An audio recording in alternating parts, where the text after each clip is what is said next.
to get about 60 meters like this. Okay. So I'm going to start down without you. A delta of about 20? Yep. Okay. And at a delta 20, you can come with me. Sounds great. Ready? Yep. Coming out of depth, dropping.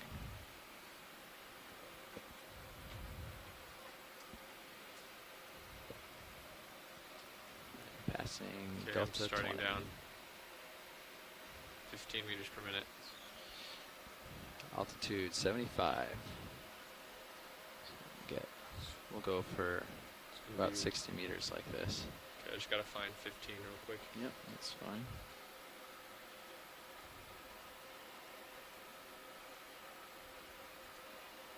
Okay, it's gonna be right about here. Okay. Got you at delta I'm gonna 15 try to now. back under you a little more to keep that tether. Okay. Would you like me to modulate to keep you at 20, or no, you? I'm gonna modulate. Okay. You should try to keep 15 because we're gonna have to do a long distance of this. Yeah, I'm gonna. Without tying it in, try to just. Yeah, I'm just using it as a marker. Yeah. Okay. Good. So we want to be able to stop if we have to. Yeah. Coming up on 65. Okay, so right here is 15. So there's a delta 20. I'm pretty much right under you at this point. And I've got a solid 14 to 16, average of 15. And the tether is not on your face. And no. if we were streaming ahead with the ship right now, it'd be better, yeah. It'd be better. But that current is blowing it. Yeah. It's blowing it off to starboard, right? It does appear to be over your head at the moment. Yeah, it looks like it's coming up, but it is off to my side. So I might have to drop down a little more than 20 to keep it off of your top. Okay. It's not great that we can't really see it. Yeah, I was just wondering if maybe we want to point a camera there. Yeah. You do. Yeah. Maybe we'll work on that up or something. Yeah. But altitude 50. There's delta 23. Okay. And is your tether still up mostly? It is. Yeah. Yep. Okay. Trying to find it. But it should stay sort of up and behind you or off to one side because I'm not ahead of you to pull it over your head right now. So. Where is it? I'm not going to see it with this. Yeah. You can't catch it and you're tightened anywhere. No. Okay. I can try again here in a second though. That's all right. Gotcha. Delta of 21. Yep. Coming up on altitude 40.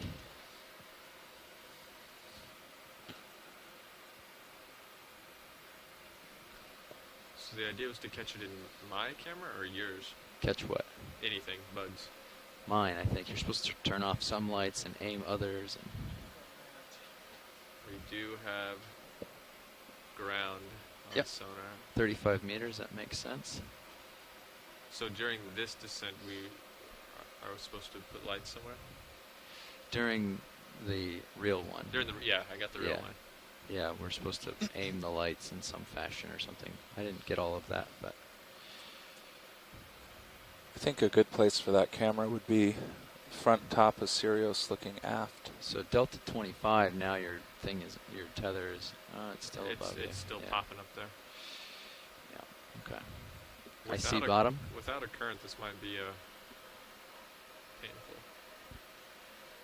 Without having current in your face, which we would try to do. Yeah. We would try to have the current in our face for all of this. The entire descent. Yeah. Right now we're trying to face the wall face because we're acquiring, but in the in actuality we would have current in our face pushing the tether backwards. Okay. Coming up on bottom, altitude 15. I have a visual lock on bottom as well. Okay.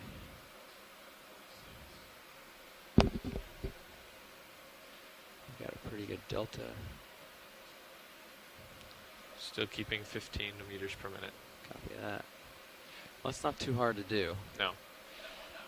The hardest part was knowing that the floor's coming and keeping an eye on that. Yep. We don't have to worry as much. All right, I'm off the stick. Okay. You can keep coming down to make a reasonable delta for firing right. bottom. I guess I can go out of 90 now? Yep, you can come out of 90 and Great. I'm going to drift ahead of you. into our normal configuration. Lining up on the sonar looks like about 15 degrees or so, 15 or 16, so we can line up on that as well. Okay. I'm doing all stop for now. Copy. I'm going to tune in my Z bias. Do you want to do a test for ascent rate? We started doing that last cruise. Why? In case all power's lost, and sure enough, it happened. Well, we did. It was like a one-time thing, wasn't it? Yeah, we did it. We did it like dive 2 and what? Oh, I thought we were doing it regularly on the bottom. I don't see why it would change. Unless we pick up rocks, then it'll change. But yeah, I don't know. Depth. Huh. We don't have to. I don't know. I just know we were at one point. Okay. Well, I wasn't. Good morning. go ahead, Bridge. I heard a beep. Wasn't in the loop Is there on someone that there on the line? but certainly can. Yeah, hi, it's Chris. I don't quite have the Yes, that'd be set up, fine. And we the are wall on the warming bottom. up, so I can't see anything, but I'm gonna spend some time here today with you guys finally. Oh yeah, you missed the sponges yesterday, was Chris. It probably was for pretty less awesome. experienced pilots Sponge to get a fest. feel for it more than anything. So I got booted off my home computer because Cam needed to use the computer, and it Tell was us a the- rather abrupt Okay. exit that ended that. Well, that's okay. We got some sponges for you though. We'll put you at 45. Here's Hey, 45. thank you. Yeah, I saw your the dive plan this morning and saw that you grabbed some stuff. But anyway, I'll be able to participate a bit more today, so look forward to it. Awesome. We're excited to have you. Okay, so I'm going to sign off just for a moment so I can get things going, get the electronics going. I'll talk to you in a bit. Okay, sounds good.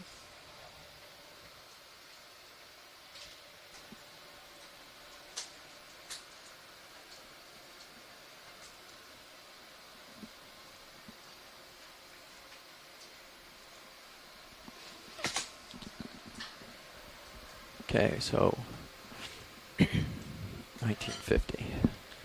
Okay. And waypoints up there a little ways. Alright, watch leads. We are on bottom. We are set up. And Awesome. We are ready to go. So good morning, everyone. Today we are on Sibelius Seamount. This seamount, if you see our mapping, kind of looks like Pac-Man. So we're really excited to be diving here today on this little ridge-like feature at the top of this Pac-Man mouth on Sibelius. A little fact about John Sibelius: he's a Finnish composer and violinist, and he was recognized as the country's greatest composer after, and is also has been sort of credited with helping Finland the develop sonars a and national you've done identity that with all your after numbers? its struggle for Yes, we'll do independence that. from You Russia. want me to now? And he often we can wait found till you're done. All right. some inspiration for his symphonies in nature and also in mythology. So I really wonder what the symphony of the Okeanos would sound like if he were to be here with us today on this dive and experience the exceptional beauty and wonder of the deep sea with us.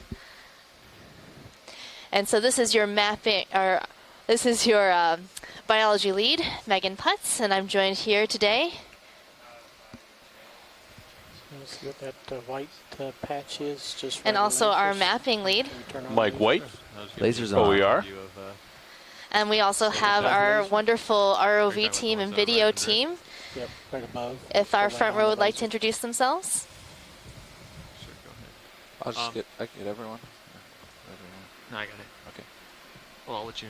So, sitting pilot right now is Andy Lister, and I'm going to go ahead and let my co-pilot and nav introduce themselves, as well as video team. So, sitting to my left, Navigator Dave Casagrande. Sitting co-pilot is Jeffrey Lanning. And on the far right is Roland Bryan. And in the back row off of intercom is Art Howard. And we're all here with the Global Foundation for Ocean Exploration. Jellyfish top of the screen. Jelly, go ahead.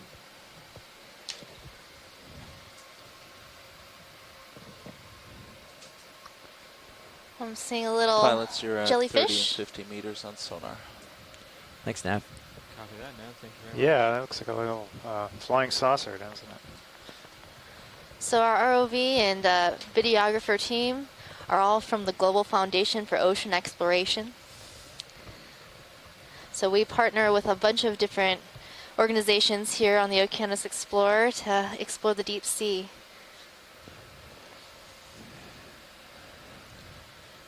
And we also have the whole ship's crew of Okeanos Explorer to get us here on the mothership for the ROV Clear. and get us here and keep us here. Right now we're seeing a little jellyfish. It's a little preview to later today. We will be doing some water column transects, hopefully seeing more jellies and other water column animals after our bottom dive today.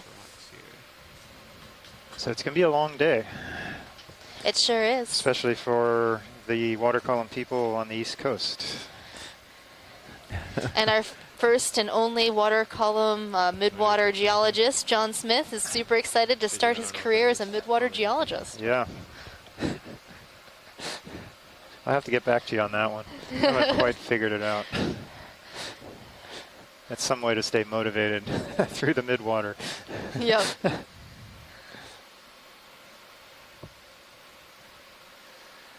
So the goal for today's dive is to transect up this steep slope and then make it to the top of Sibelius Seamount.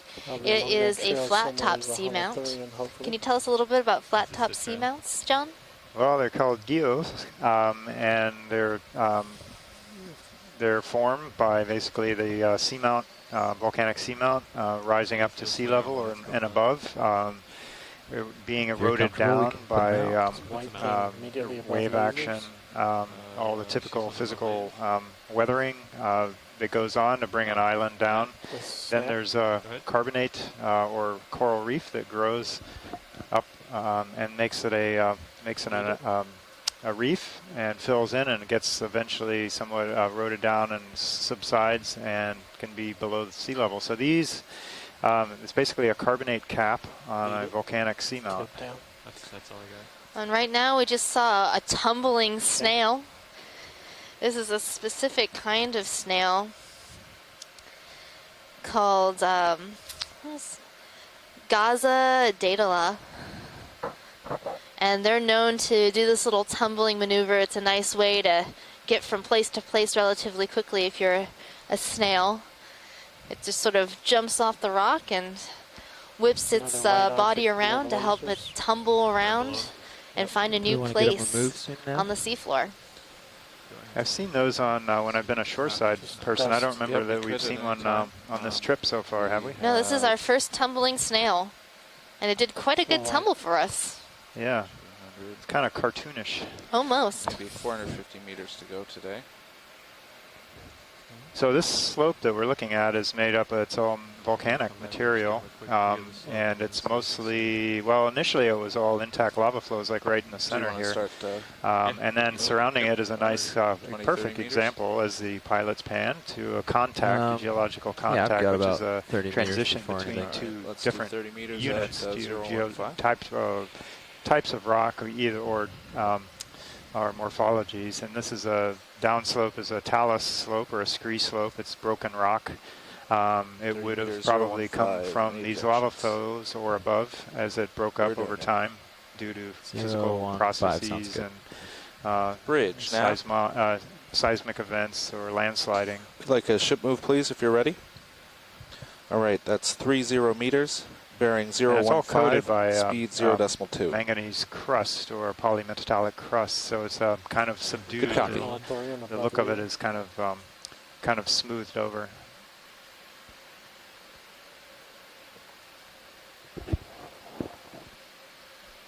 Right now, coming into view, we're seeing a sea cucumber.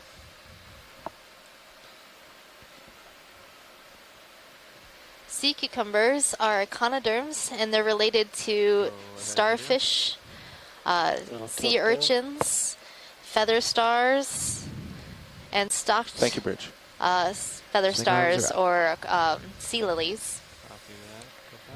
This one looks like it might be in the family Synaptobranchidae.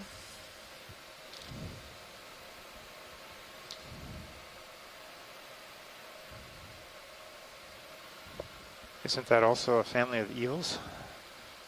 Oh, that is a family of eels. I meant, Just look you're at his right. bottom side. It does start with an S though. Yep. Oh my goodness. The geologist It's geology catches early the in the morning. early in the morning.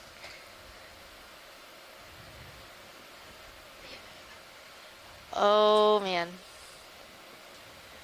What Usually is that's the his posterior. Synallactidae? See, it's the SY at the beginning of the name.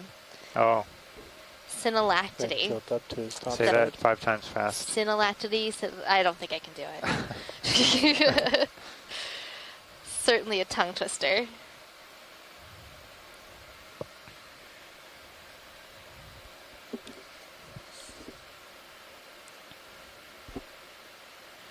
It's got his feeding appendages opposite of us. I think it's really interesting. It has these little I think you might get White a tether tug or two. pores and dots on its Go side and a closer. lot Yeah. of little fleshy Probably what's bouncing around. projections.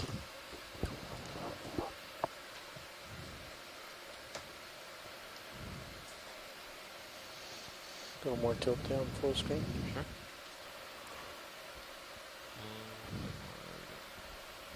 There we go. Let me know when you're clear, video. And you can come on out. That is a Yeah, beautiful okay. cucumber. So the lasers you see on your screen right now, those help us measure how large these animals are. They are 10 centimeters or approximately 4 inches apart. See what that is. First, let me get a good foothold here. Right now we're panning onto a crinoid, Yeah, which is tug. also an echinoderm.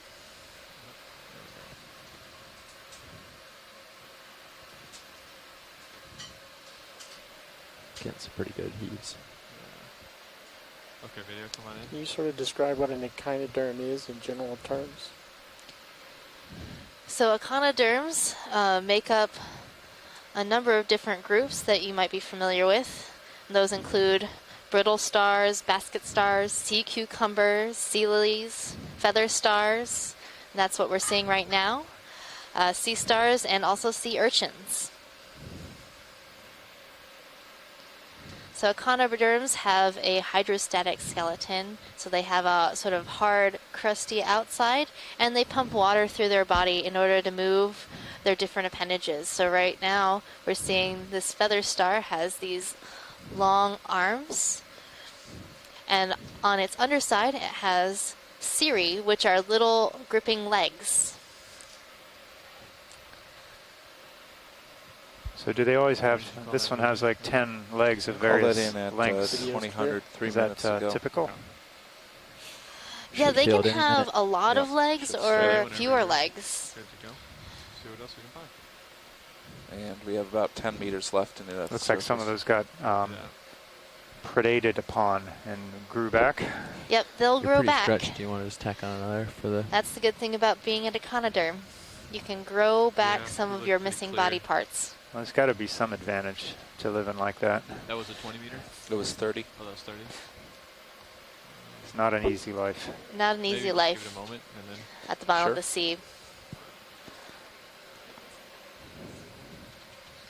All right, well, we're back in, looks like pretty consistent, intact Definitely lava moving now. flows Coral. of old here. let's see what this is. Ah, we have a nice A colony nice that's colony of coral. taking advantage of the stable Also look at it surface from the compared to left the side. broken up rock you saw earlier. So this looks to be like a, I'm between primnoid coral and chrysogorgid coral. We'll get a nice zoom Okay, on yeah. this and we'll be able to take a look at the polyps. So this is a chrysogorgid coral, Thank you, Bridge. probably in the genus Plurigorgia, I would say.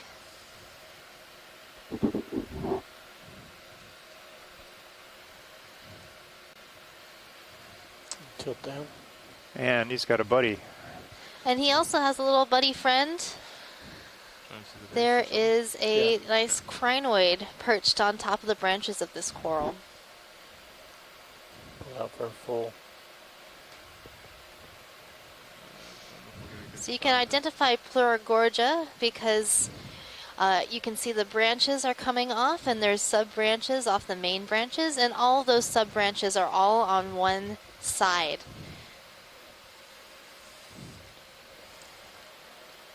Tilt up a little bit.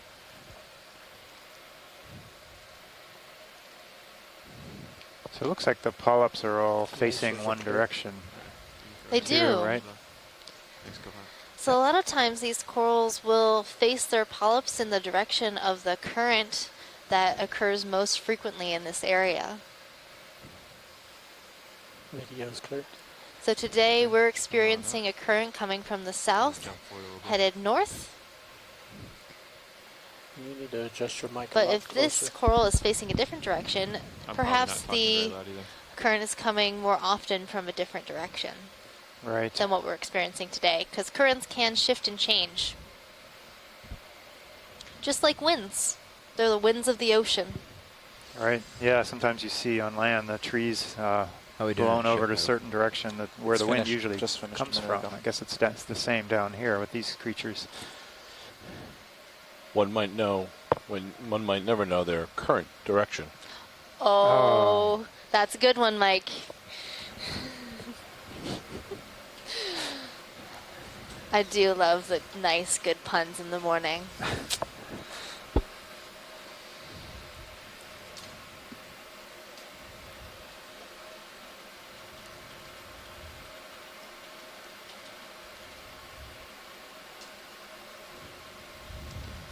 So as we're heading, looks like our slope is picking up a little at the base of this wall.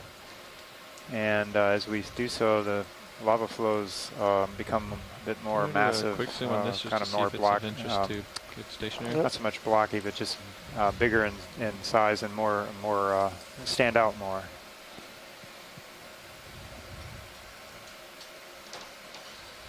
What is that? So we Tiptoe. are seeing a predatory tunicate. Coming out. If we want It better has this zoom, I really can get a- large open mouth. Okay. I will get a foothold here. Let's see. So tunicates are really interesting animals because they are chordates. You'll They also want to look at that barnacle are in the at the bottom. phylum Chordata, which means that they have a type of, I guess it's not a spinal cord, but Go it ahead, is similar to a spinal cord. And their larva is actually free swimming. This one, it is in the genus Megalodicopia. And there is a little Whoa. polychaete living inside the mouth of this tunicate. I'm not sure if the tunicate is planning on eating this little polychaete or worm, or if the worm is just hanging out for shelter inside the big opening of this tunicate.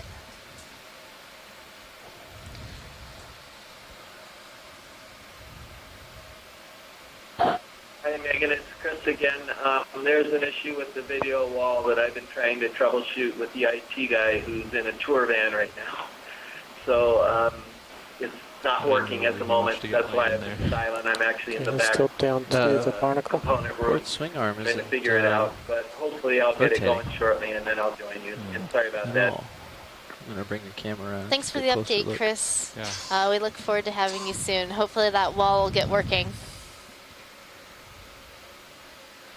So all over the country there are these Exploration Command Centers, or ECCs, where scientists can gather and watch this Looks video clear. live. They also can call in and talk to us Clear. about what we're seeing, Sure, coming out there. which is really great because John and I have some experience in our fields, but we're not experts in everything. There's So actually it's great to something have over there all that I these can go look at. experts able to call in and let us know a little bit more it goes. about the animals here. Right, and come wide besides video. the exploration command centers, people can see something off dial to in my as port people here. are from home. The scientists can also call in from their own computers at home or their office, and we also have And people then I can pick up and internationally. move We forward have if we need to, co-pilot. participants right now on the line from Japan and you're from okay Russia, now. so they are very early in the morning or This guy in the middle of their night, sacrificing their mornings and evenings and sleep to help us out. So we appreciate that very much. Go ahead, video. We'll do a floating zoom in video. So the HPU is off. Oh, Yeah, Go ahead, that's, video. yeah, right. Yeah, it does. yeah. You do get more flow if When it's on. if the pump is on. Oh, we're seeing a Chrysler snail, or Chrysler coral with a snail on it. All right. And a bunch of other associates see a squat lobster. And I guess there your seems swing to is be gonna stop a about now. benthic ctenophore on one of the branches.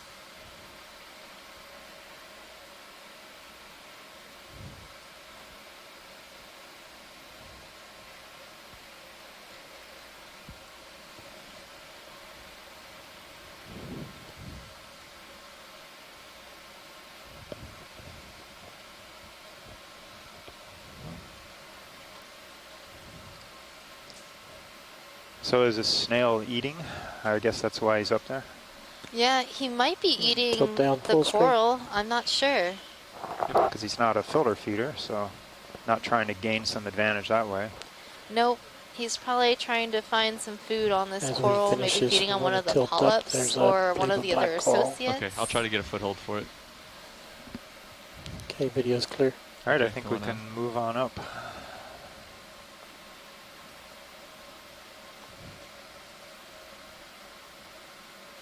Is the black coral right above it? Yep. Okay, you want to do a quick zoom just to verify, and then I can come in. I'm missing it. Tilt down the bottom. Tilt down. Oh, there. I'm seeing a black coral. Gonna bring D2 sonar in a little more.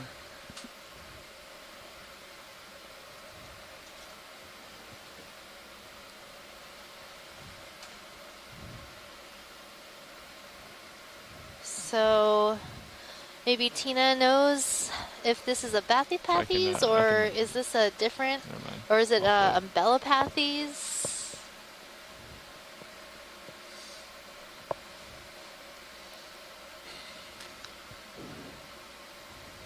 Come on out of it, yeah. But I do believe it is I have to in get a the good family Schizopathidae. Lasers on. Lasers are off. Come on, And why is it not actually black? Well, the skeleton is black, Thank you. but the fleshy Video's polyps clear. have their own Okay. color, so the tissue has its own color. Right, I remember seeing yesterday we saw one that had been probably eaten away, so Alright, we I'm actually gonna saw continue on the this. thin black stalk. So Tina's saying this is actually Alternatipathes.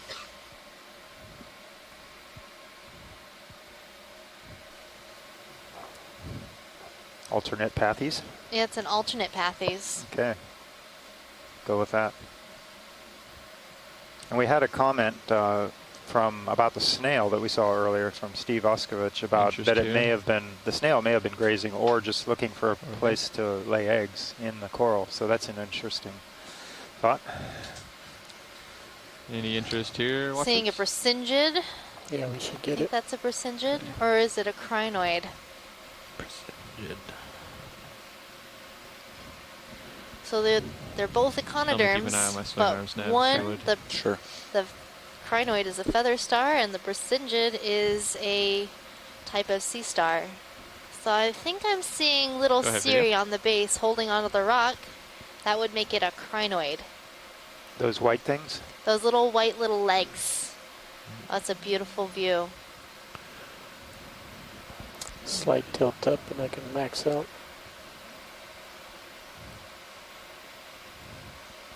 So do you know why some of these are fat here at the bottom? Kind of plump versus Oh, the yeah, ones farther up, the spines? I don't actually know. They could be reproductive in nature, or it's just the way this one is. I don't know that much about crinoids. I'd have to ask an expert.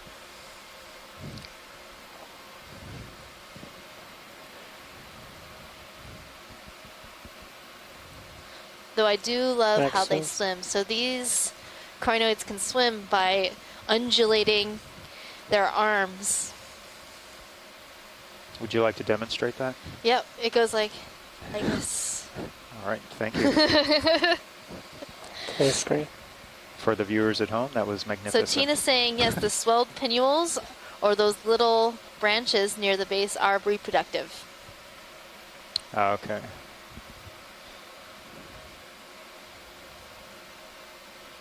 Full wide.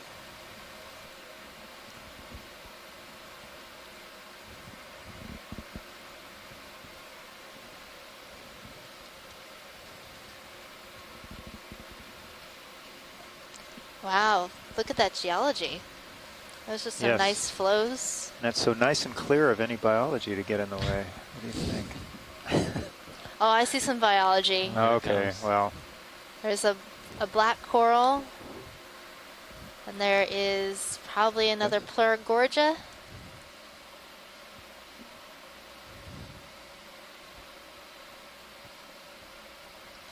This black coral might be an Umbellapathes or another Altinatipathes.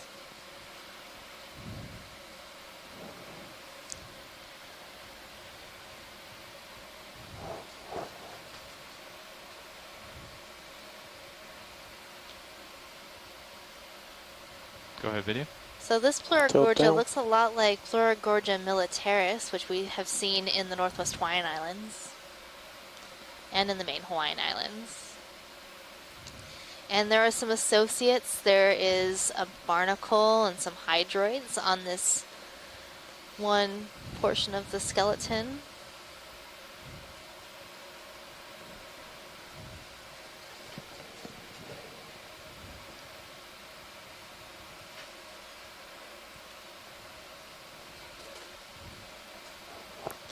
Going full screen. do you know why it's called militaris? How it got that name? I don't know Tilt that. down. Tilt down. Okay, we'll throw that out so Maybe the Chris onshore people. knows. Video's clear. Come on out. I'm assuming it's because the branches are all lined up military style, sort of one right after the other. Is this the same Ah, okay. thing we Yep, saw earlier? tunicate. No interest then? Something orange on the right coming Okay. next to lasers. A lot of the time, these scientific names sort of describe what the animal looks like May or just its be an old behavior. base. And in other Yeah, times, just they're do a quick named zoom in. after scientists that have studied these animals and devoted their careers to understanding and identifying different species, or have done a lot of old work in base. that area. So there are different ways to name organisms. And watch, if you have anything particular that you want a real close, steady zoom on, just yell it out. You want to give us one of those side-to-side shots? Sure. What's your favorite name for an organism that you've come across? My favorite name. Well, I like saying Kulamana Mana Haume'e, which is the name for the gold coral, mainly because people look at me and Pretty they're good like, shot. wow, how did you just say that? And the cool thing about that name is it does describe the gold coral using Hawaiian words. So kula in Hawaiian means gold, Do we want and this mana video? mana means Probably branching or yes. diverging. And that describes the nature of the gold coral. The polyps are actually bright yellow, and the skeleton, when polished, looks very shiny gold. And the branches get more and more dense as the coral grows. Go Do we ahead, have those I'll in the tilt up. Papahanaumokuakea? We do. And do humu humu nuku nuku Apua'as. live? That's in another them? one of my favorite names, but it's not a scientific name. But it's the name for our Hawaiian state fish, the triggerfish. Oh. Another tumbling snail. I think he got Gazadela. stuck. Oh, there he is. He's tumbled into the rock. I think I'll call that the photobomb snail. The We had this photobomb nice snail. coral coming in view, and he just like Take just the totally attention away. distracted us. So this is a Chrysler Gorja There he goes. coral. Go after him. And I saw a little associate on there. What's that? Okay, coral. That fish over there. That's a big one. Coral in serious view. I'm sorry, fish. Not sure if it's a squat lobster. I think it's a squat lobster. Watch this. We have a fish on Sirius. Oh, let us look at that fish. Yeah, you have to look at that guy. Oh, I see the Sirius cam. So if you are on shore, if you switch to video feed 2, you'll be able to see this fish that's coming near the ROV. I think it might be a macrurid Yeah, you may pull or a rat back tail and fish. tilt up and left. We can certainly Another try. common name for this type of fish is grenadier. There we go. I think he's going to be too high above you. Wow, this is quite an impressive slope. I'm trying to find him on any of the Quite cameras. steep, intact Still lava. I don't high. see Nothing him. I looks think really he's fractured really or broken high. that I can tell. And He's Let's up like 10 continue. it's all meters or coated by something. this manganese crust, Oh. Huh. but really intact. Continue rotating. Pretty interesting. backing. Good substrate for all the biology that we've been seeing. Though you would think there'd be a Not little bit seeing more it. of it. It's another one. So I don't think the fish is going to cooperate with us Okay. and move Yeah, go vertical, into you got our him now. view. Sort of up there in Yeah, the I water think he's- column, a little far away. Okay. But hopefully we'll see more fish as we transect up the slope. Well, now that I'm up here, we might as well continue moving. You guys want to put in another ship move? I'm ready. How about rock 20 meters? collections. Looks a little steeper. That works for me. It looks like it's kind of planning right here for a little bit. Okay. The next waypoint is about 355, but we can continue to follow local up. 355. Okay. I'll try to make my way that way. I think Sirius is pointed upslope right now, right? So we're seeing another Gorja coral. Probably a similar or the same species we'll do that 0 we and 5 saw again. earlier, We can change it next move. Sure. right before that snail photobombed us. I want 355. Or But video bomb. I want up. Gorgia So. geniculata to me. What do you think, Megan? All right, I'll It call does that in. look Quick like zoom in video? geniculata. So geniculata tends to look like Yeah, I a think bottle so. brush. Okay, I'll do 30. And is very I fluffy think and we've seen this, haven't poofy looking. Yeah, we're good on that. Okay, come on out. Bridge, nav. Les, do you think it looks like Gorja geniculata? Another ship move, please. Same as the last. We've seen Range this So let's to the right. 30 Watling, meters. the Bearing University of 015 Hawaii degrees. Speed knows a lot 0.2 about knots. Gorja corals. Good copy. That is a nomadic carcinus shrimp sitting on a rock. Wow, good eyes. So when you watch these videos a lot, you start to get an eye for these different These organisms. are those. And you'll be able to identify them from far away without a zoom. Aye, aye. Understood.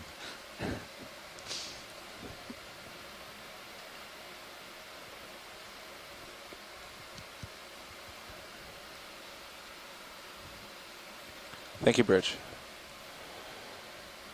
Yeah, some of these rocks are loose. Watch leads. Oh, yes, let us grab a rock. You can, I'll come out here so you can see kind of a general view. Yeah, I was What we gonna have. hoping we'd find a loose one before we get too far up. So, what strikes your fancy?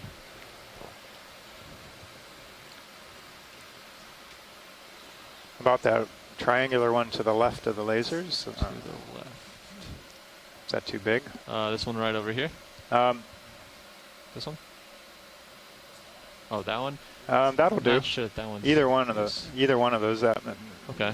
That's. Let's Yeah, see. I saw the one first to the right, but either one I think will be fine. I was just thinking the same.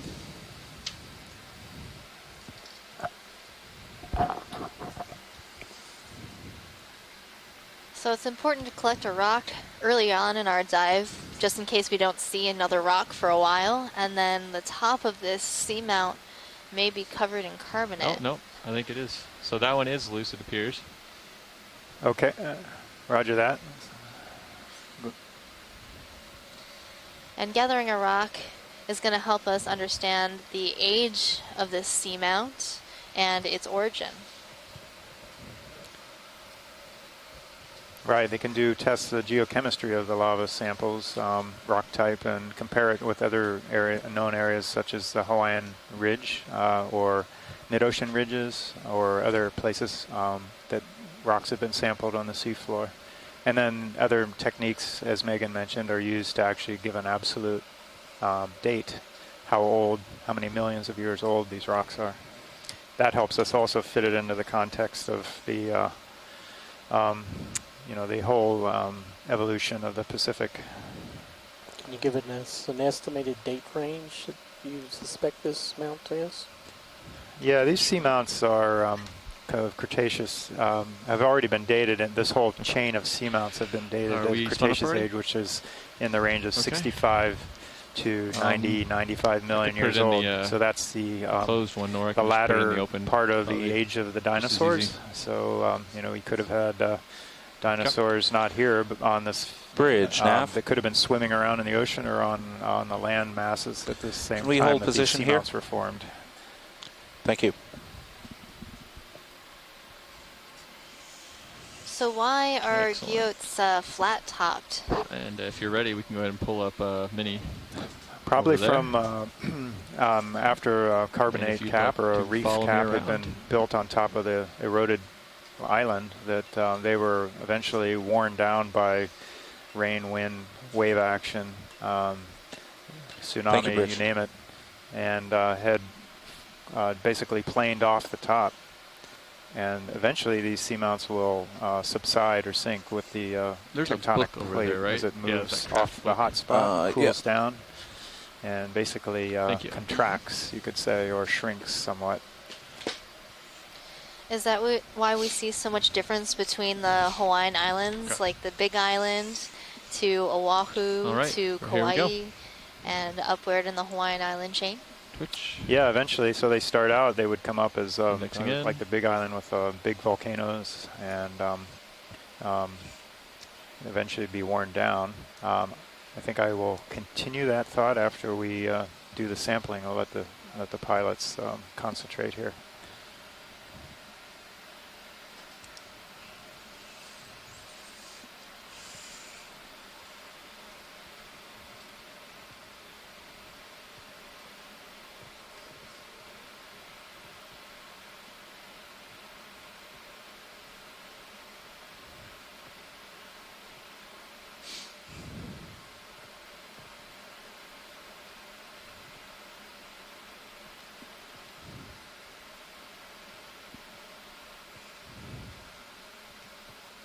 That should do it. Okay.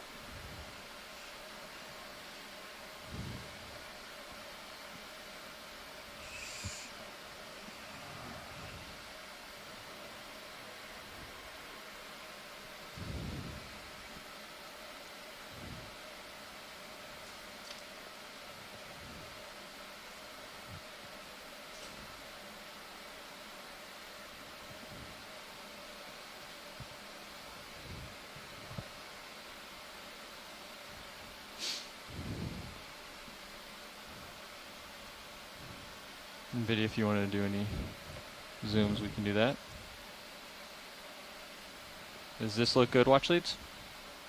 Roger that. That looks good. Looks good. Good one. Okay.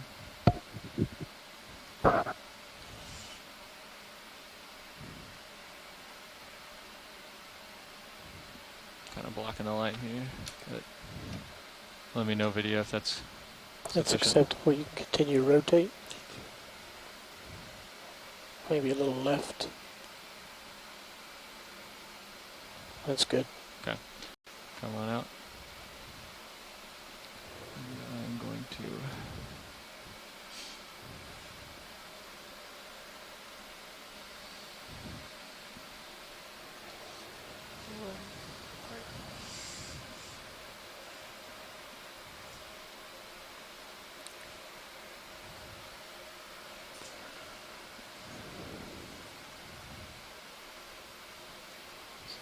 Okay.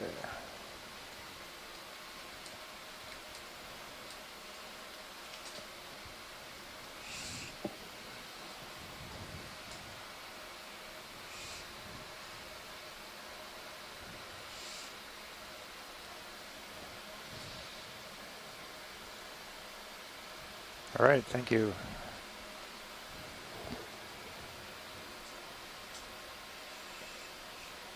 I'm just going to follow this back around real quick. Every time. Every time I go the wrong way on that.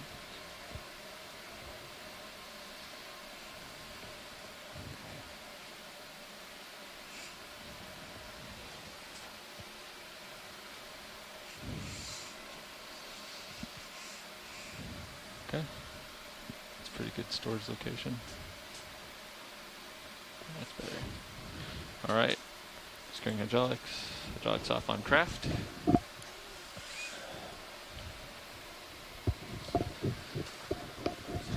Thank you very much. Is it about time for you to... Yeah, another 15 would be Okay. good. I'm going to give you this back.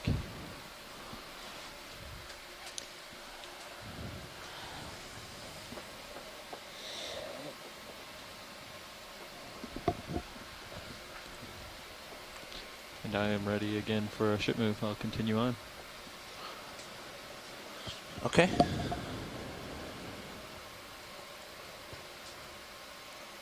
All right, if we go back up slope, you can see a nice contact here between intact lava flows and the talus slope of broken rock.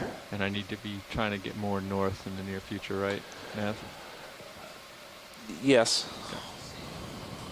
Yeah. Yep. Go ahead, video. Whoa, lost my toe. So right now we are looking at a unbranched colony. Looks to be a bamboo colony.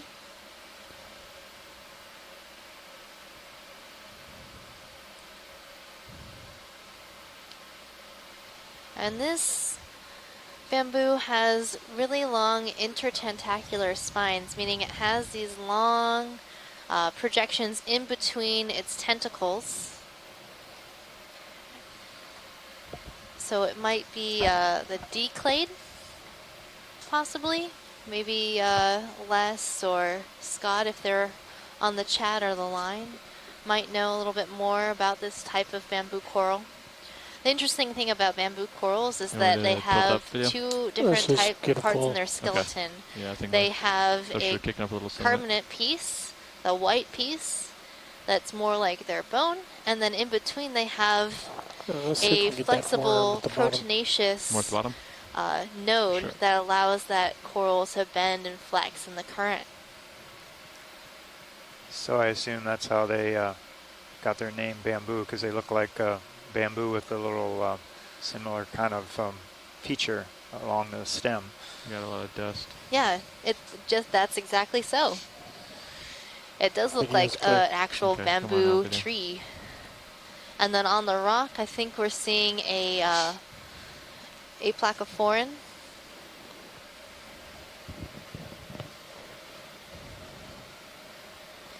So aplacophorans are related to mollusks, and so they're related to snails and clams and octopuses. But the reason they're called aplacophorans is because they do not have a shell like the gastropods or snails.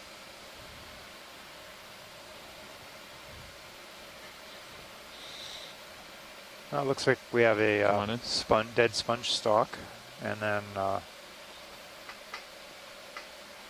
Are these crinoids or the bracyngids? These are brittle stars. So, So none they of the are above. ophiuroids. Okay. But that was a good guess, John.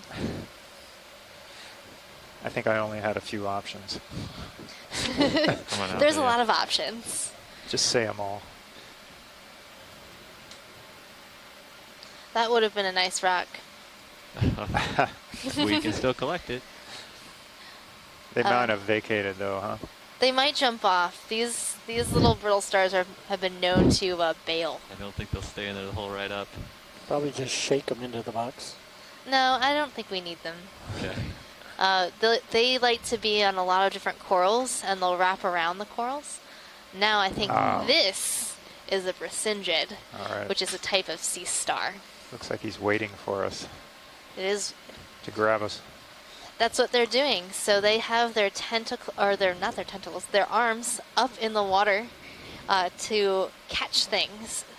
So they have what are called pedicelaria, or little hooks on their legs that'll catch anything that's swimming by. And they're sort of sticky. Go ahead, video. They grab on to. Center Wow, up the that's pretty center. cool. I haven't seen one in that position before, which is kind of unusual because you'd think they'd always want to be eating. Yeah, so if when we're zooming in, you can see these little projections and those little round balls at the end. Those are going to help the sea star collect its food. And they'll bring it down to the mouth, which is actually on the underside of this organism. So what's the separation between arm and tentacle? How do you determine what's an arm and what's a tentacle? Well, cnidarians, our corals, our anemones, have tentacles, and then sea stars have arms. But they serve similar purposes. They do. They have a very similar purpose and a very similar body plan. Tilt up. Their Full goal screen. is to capture food in the water column, and their solution is very similar, but Lasers clear. these evolve separately. I see. Lasers off, please, co-pilot. Thank you. So Megan, I'm going to see if Chris Maw's teaching actually stuck a little bit. I think this could be in the family Phrasteridae because when they did that zoom on it, I didn't see these sort of ridges or ribs that were running along the arms. And apparently that's one way you can differentiate the two. Like this one is so similar to the members of the Bracyngidae in appearance that they're really difficult to distinguish. But that was one little clue that Chris gave me when I met him in Washington, D.C. a number of months ago. So it's in These are getting a little off to the right. Bracyngidae, Okay. I guess, the From, order. from the but I waypoint think it could be anyways. in the family Phrasteridae. Plus, Oh, that's very We're starting to look interesting, up here Chris. anyway I on didn't sonar. realize that Yeah. those ridges. 010. I Or- agree. Like I know That we haven't seems, seen those ridges yeah, on the other I like that as well. phrealids, but Ready for that now? this one Yeah. looks so much like what we see in shallower depths, the Novadinia. And it's that 30 meters okay I just again? sort of jumped to the conclusion Yes. of Bracyngidae. Bridge, nav. We'd like Well, to move, move up. please. Hopefully, Chris will 30 meters, bearing 010, speed 0.2. I think that was a very difficult one to figure out because it looks so much, Good copy. well, so similar to your typical Bracyngiid.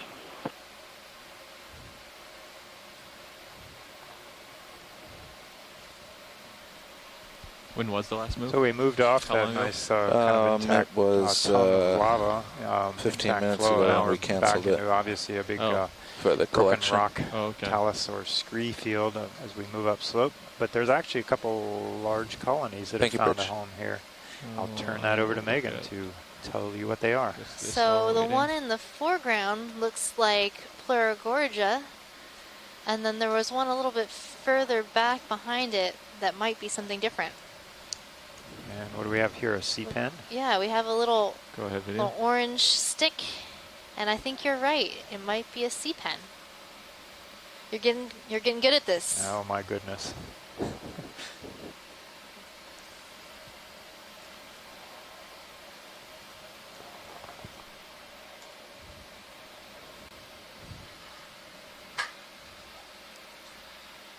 So I don't see that inflated base that's typical of what we call rock pens.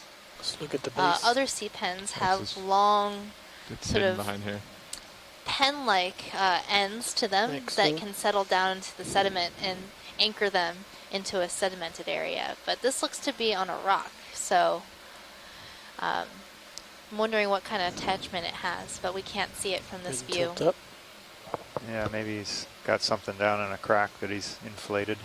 Perhaps.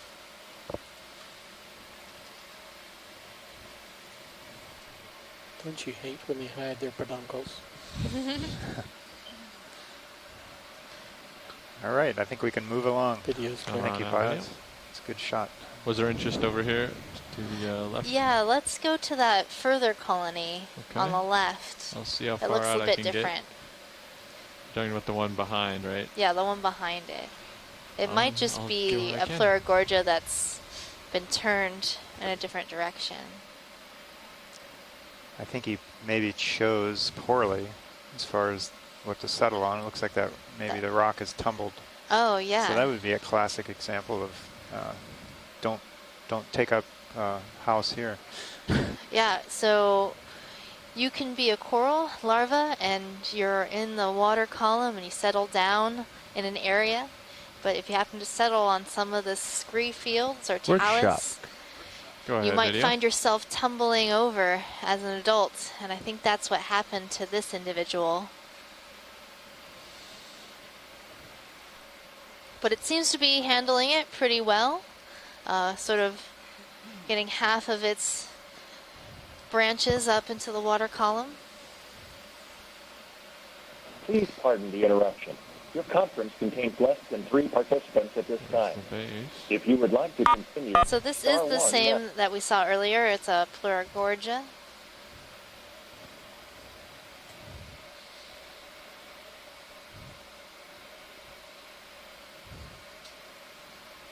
Some barnacles on the lower left of the branch.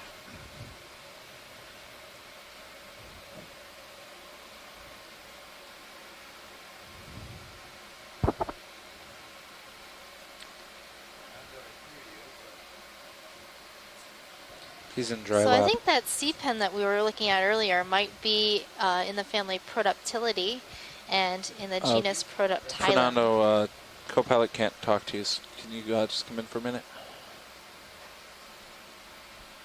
All right, video, whenever you're ready. He's listening to you.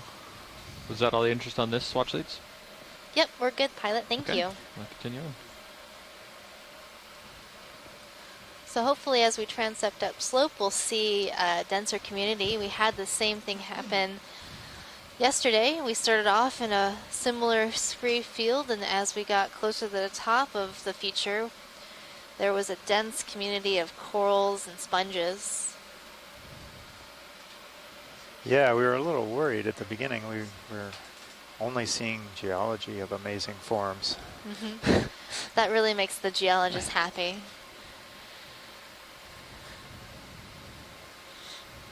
I have a feeling it's going to pick up though. Me too. I have a good feeling about this. So don't touch that channel. We have about 6 hours of bottom time today, so we have plenty of time to explore this area. Yes, we are. We have maybe 5 meters left to move. We're moving at 010. And there's a couple minutes of You can, a swing. pull up a this little bit step. because I'm going to continue up. So this area looks to be dominated by these Gorjas. That's what I keep seeing. With a few sea pens, a few bamboo corals, some black corals. Do you want anything here, video? Do you see anything on Yeah, your let's screen? look at this little stick. Oh, this guy? Yeah. Sure.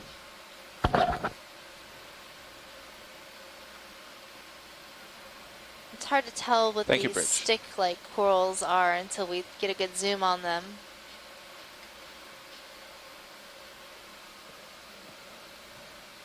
This appeers to be a dead stalk with hydroids on it, and then there little is fin. a little polychaete worm on it. Tilt up. Tilting up. But this organism is no longer alive, but is host to a bunch of other organisms. There's a hydrozoan, tubularid. Go to the top. Going up. Those are stingers. There's the top. Yep, they would probably sting you if you touched them. So most cnidarians have what they call nematocysts, Not which making is it what easy they for you, use Roland. to capture their prey. Come on up. It's like a little hypodermic needle that they shoot out, and it has generally a little bit of a numbing sensation I sure am. This is all a test. to incapacitate their prey. Ah, I hate it when that happens. Yeah, you don't want to get incapacitated.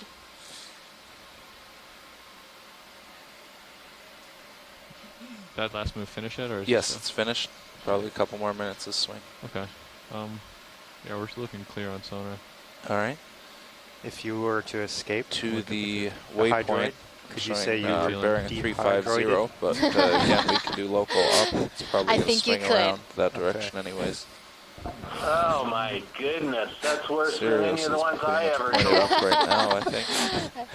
Yeah. Oh, let's do it yeah. Again. Oh yeah, we're good at the good bad puns in the morning. Something going on with that one Or to the the good right of puns. lasers. The worse the Copy. pun, the better they Can you are. turn lasers on? Are they on?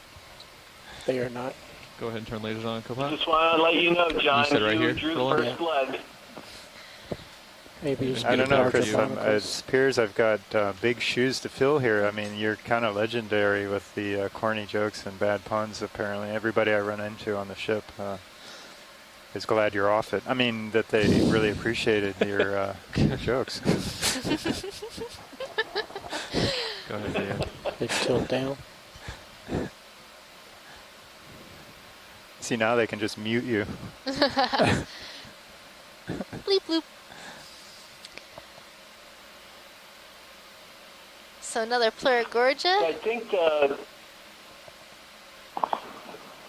this is just again. I think this is what I've heard, but because the way all of the I branches did not are call it lined in up yet. very uniformly No, on the main finish. branches, Oh, and then the polyps are finish. also lined up very maybe uniformly 3-4 on minutes each of the ago. branches. That could be the reason why All it's right. named Another militaris, because Another it's 30 just so looks, pretty regimental, safe if you here. will, or the way you'd expect to see military columns. Bridge, But Nav. again, I'm not sure if Video, I you heard clear? that or Yep. that's just what I always Take it assumed on. the name came from. Another move, please. 30 meters, bearing 000, speed 0.2. Well, it makes sense to me. Good copy, thank you.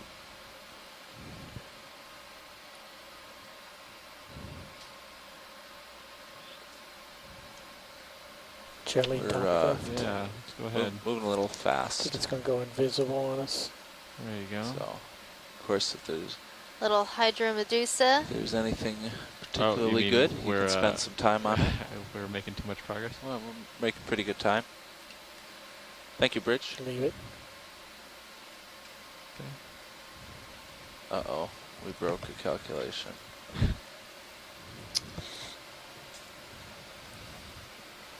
By the way, we just had I just had several visitors stop here at the ECC at the University of Hawaii to see what was going on. They were walking by and could see the wall. I'll try to take some And time. I was talking to them about Yeah, this whole I mean, thing, and then they were taking Doesn't matter. tourist but- pictures, if you will, of them standing in front Yeah, of the take your wall time. while you were doing That's the all. dive. So they were really happy to see this. Yes, there is a Oh, third that's one. great, When are you Chris. taking over, by the way? Oh, I can It's do it now, always good to whenever. get more Oh, this followers, is the you last know, waypoint. get Let me look hooked at on this. Yeah. watching the the deep coolest thing sea and exploring with us on these dives. I know my parents have really enjoyed it, and we've gotten a bunch of This is people the rock, hooked. right? Video in front? Yeah, I'm seeing rocks. Okay. There's a swimming thing All left. right. Possibly holothurian. Uh, Pink. tell me when I'm... Centered. Oh, Top. that one right there. Go for it. Oh, Looks like this you. what's All right, you ready? not stuff. Dave? So it's Yeah, Okay. it's fine. I'm just going to float here. Sure. Hand it over.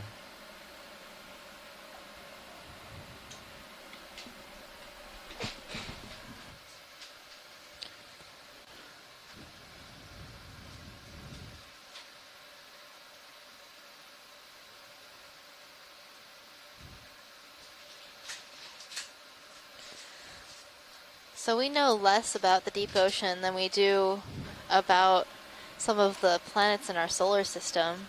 We know more about the surface of the moon than we do about the bottom of our oceans. So it's really important for us to do these types of explorations, even in waters outside the U.S. economic zone. Because these waters are connected. The ocean knows no boundaries. Co-pilot, I don't know if you It heard, doesn't but say, we were moving a little well, too you know, fast. humans have put a line here, Say that. is no longer connected. We're making So good these time. waters close to our We're making Hawaiian really good Islands time. are important and influence the communities in the Hawaiian Islands and in Yeah, the that's Papahanaumokuakea Marine National Monument, which are the Northwest Hawaiian Islands.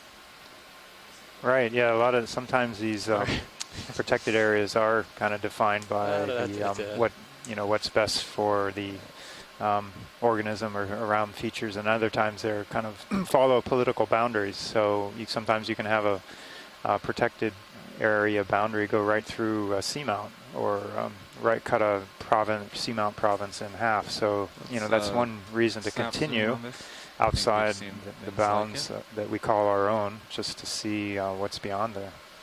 Video, can you come in on this? Yeah, I think this is what we've been seeing. Where? I didn't notice. Ah, okay. Yeah, so this is another Gorja. There looks to be a polychaete on its branches, and then I heard there might be a squat lobster. Oh, yeah. there's a squat lobster right underneath the rock to the left of the end branch.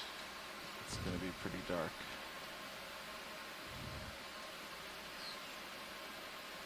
That's a very tiny little crustacean.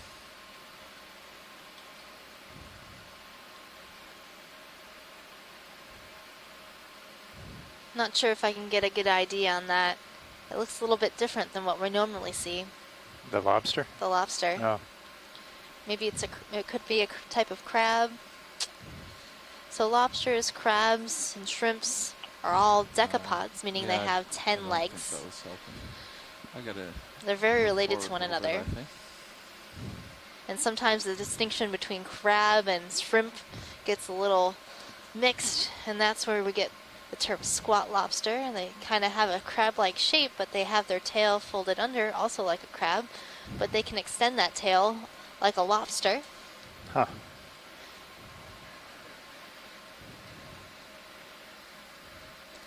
So there are a lot of different types of crabs. So your king crab legs, they're a type of spider crab, and they're not actually a true crab, which would be something like a blue crab, which are also delicious. What are your favorite types of crabs, John? Oh, I don't know. I think those spider crabs are pretty interesting when you see them walking on the seafloor. Yeah. I really like the carrier crabs. Showing we only have that 0.045. have modified back legs, and they pick things up like anemones or pieces of coral from the bottom, and they carry them around proudly, sort of pretending like they are a coral hiding. Yeah, those are pretty interesting. You kind of come up, and they even climb in man-made things, use them, right? Yeah. They'll It's a pick up white like disc, a piece of trash bottom or of the screen. something on the bottom that's man-made and Next carry to that the along as tentacle. well. Now at the bottom edge. Some of these crabs are a little more creative than others. They'll pick up Center. more fascinating things, and some just don't try very hard. They don't have that artistic touch. So I hope we see some carrier crabs. Come in. This is another one of those predatory tunicates. The big mouth, the Megalodocopia. Nice side profile of this one.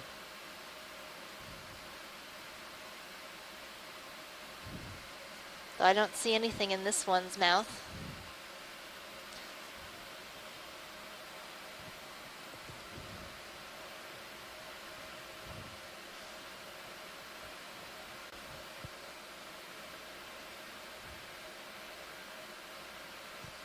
So Scott Francis provided us with some fun facts about Sibelius.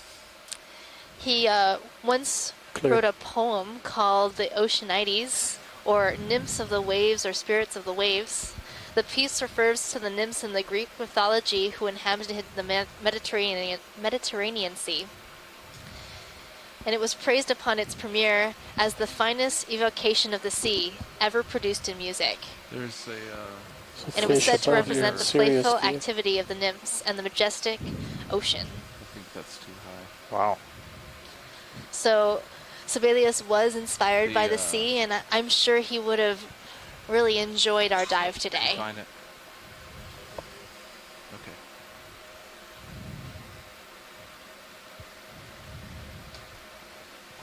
Might have been the first time he got his feet wet in the deep sea. That was really good. I'm just chuckling to myself.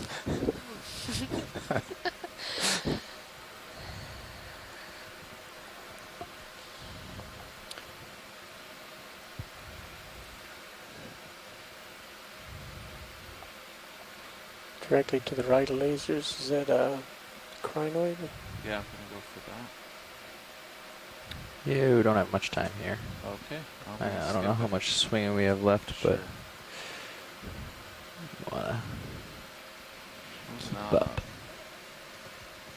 So for those of you just joining us, if you've tuned in a little bit late to our dive, this is your biology lead, Megan Putz. And I'm joined here today by our geology lead, John Smith. We're both at the University of Hawaii. Come in, I'll float for this. We are currently at a depth of 2,600, 2,600 meters. And we are currently looking at a sea cucumber. It is a beautiful color. Yeah, that's a really nice purple. So I think this might also be a synallactid Video's clear. sea cucumber. So a sea cucumber in the family Yeah, I would agree, Synallactidae. Megan. I'm not sure we've seen this exact one before anywhere. Doesn't quite look the... Yeah, I think synallactid is correct, but I don't know if we could go any further than that. That's a nice view of one that may be a new addition. Yeah, I think it looks pretty new. I've been looking through the guide, so we have an when animal you're done, show guide you this online for you little folks at home. boulder here, so you knew it And was you can coming. use our guide to see what we've seen before, and if you see something similar, that might be the organism that we're looking That's at why I in was our live tending feed right high now. on the camera. Didn't want to distract So you during the yours, scientists just wanted you to on see board it. and on shore are always referencing this guide for tips and tricks and, you know, ways to identify the organisms that we're seeing. I think my swing's pretty much done. I've been hovering here for a while. Alright. Just get eyes on this boulder.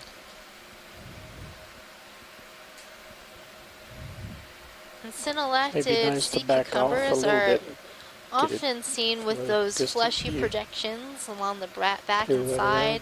and have a little bit of a skirt around the outsides. Oh, we've got a really large outcrop coming into view. There are a bunch of brittle stars all over the surface, and it looks like we have a Chrysler perched right on top of this outcrop. It's like a planted his flag there. So corals like to choose or do best when they settle on top of these large features. pirouette They skills. tend to have a higher current flow around them, Maybe I meaning was that thinking they'll I'd receive park more down food current. per unit time. There's a big fan And in more the food distance. means more happiness. I'm always happy when there's good food around. You see that there was something kind of waving around in the lower right corner there that looked pretty strange. I don't know if we're too far beyond that, but might be worth a quick look. Chris, do you mean that sort of fan shape at the top right of our screen? Or something on this outcrop? No, it'd be below the screen, dead center right now. It was on this side of the rock. Okay. If he pans down Look just a little bit more, he would see it.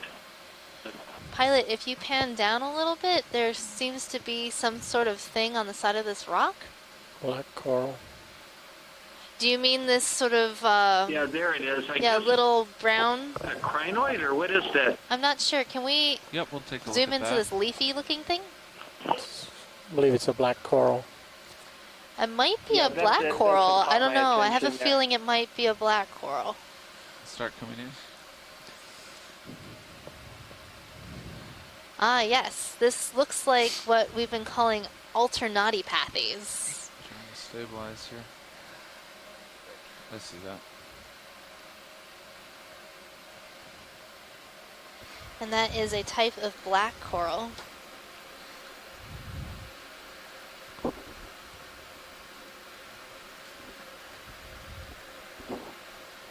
And you can see that the flesh on this coral, the polyps, are sort of a yellow color, and black corals are hexacorals,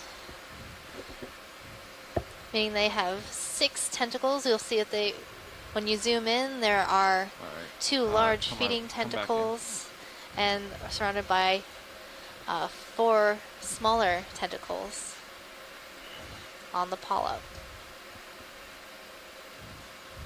That's a beautiful view. Next, I'd like to get a nice close-up for less of that Chrysler on top. Sure. Okay, video. Let's move on.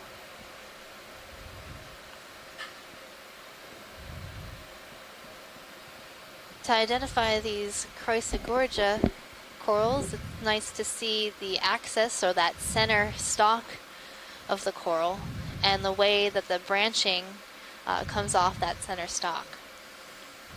So this one reminds me even more of Chrysler geniculata, that bottle brush coral.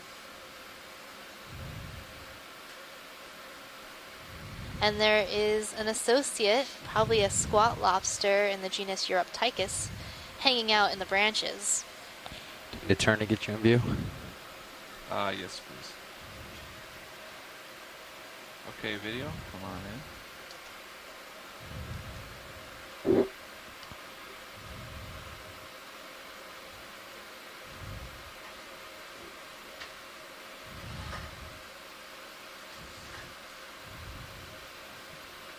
There's another gastropod or snail, probably feeding on one of the polyps of this coral.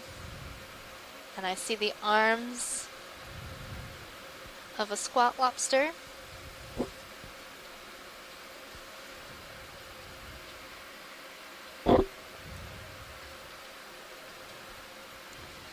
Beautiful.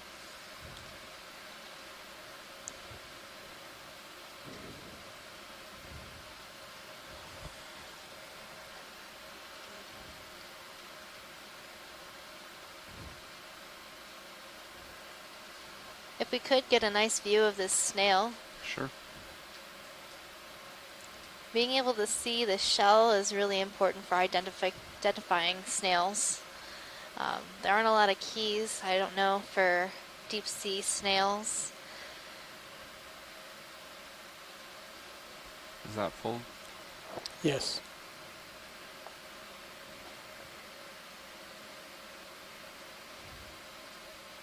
So it looks like it has at least 3 major whorls.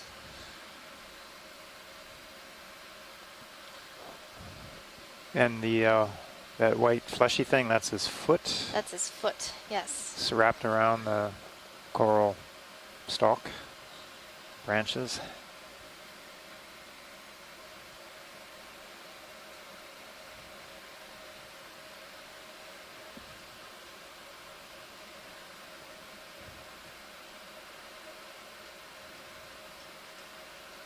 Right, video whenever you're done. Let's go full screen. Okay. All right, pilot. I think we're good on this outcrop. Okay. Just gonna measure this real quick.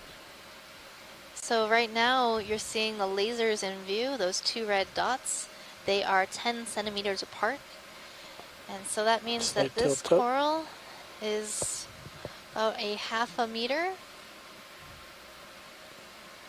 About 2 feet, would you say, John? Yeah, I think so. Video's clear. All right. For I'm trying to like measure it with my yeah, fingers. it's a little hard to Yeah, it's we're like in an angle there. So. orienting. Set her up. But the great thing is, if you bring this image I'm into still a looking about computer 20 degrees to program, starboard as well. I've used coral point count in the past. It's a freeware program that will allow you to measure the distance between the lasers, and then it will calibrate that distance so that you can measure things in view. There is due north. Oh, I think we just looked at that sea cucumber. Yeah, we did. I think it's a different individual, but maybe It the is same a different type. individual. Let's take a nice snap zoom on that. Sure. See if it's the same. But I believe it is in the family Synallactidae.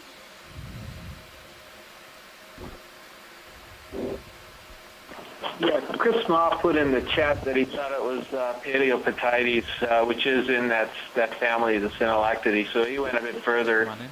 than the rest of us. Not sure if this is the same one or not. I think this Could be one's something different. different. This one looks more Hansenothuria like.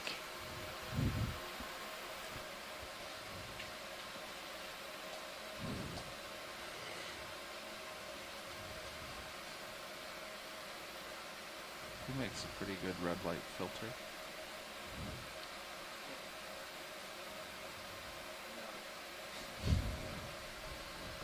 What do you think, Chris? Well, I'm actually looking at the guide right now, trying to see. It looks familiar to me. I was trying to match it to something. So Oh, Synallactid, maybe yeah, not I'm pretty sure, but Galathea stand by. I'm still going through pictures. Thuria. It looks more like that in the guide.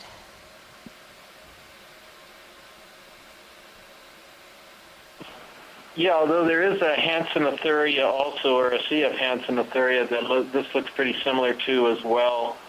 Maybe we ought to leave this one just as Synallactid for the moment.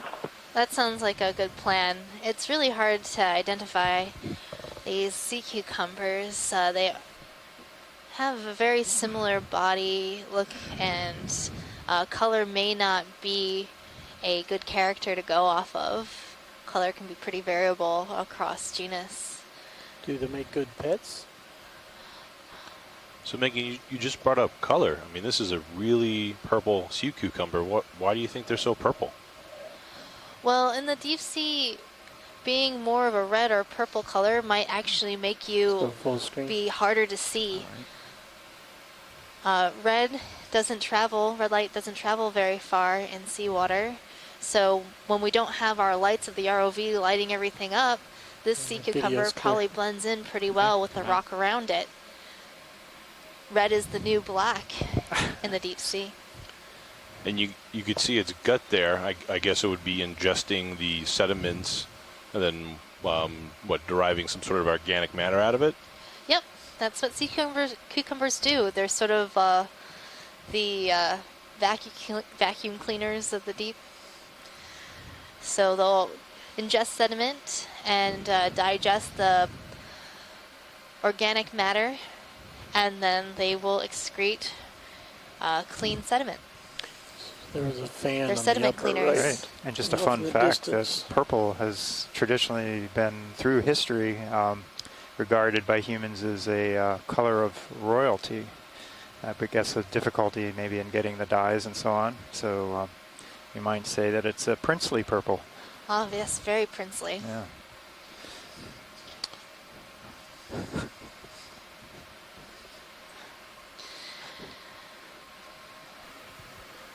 So we're seeing another one of these bottle brush chrysogorges.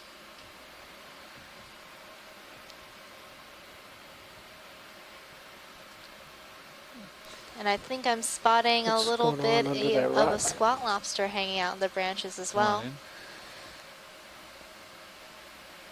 So our colleagues at Woods Hole have been studying the associates of corals in the deep sea. So they're very interested in knowing which species are seen with which corals and sponges. How many? Where are they? Are they always the same species with the same species of coral, or does it matter? Those are all questions that no one really knows the answer to. But one example of a chrysogorgid coral, Metallogorgia, which kind of looks like a mushroom on a stalk. It's a flat colony that's on a stalk, and there is almost always a basket star wrapped around it. And Is there something else? it's always you the wanna see same video? species. There's something going on. At least with that so rock far in as the we've top been able to left. sample. Okay. Interesting.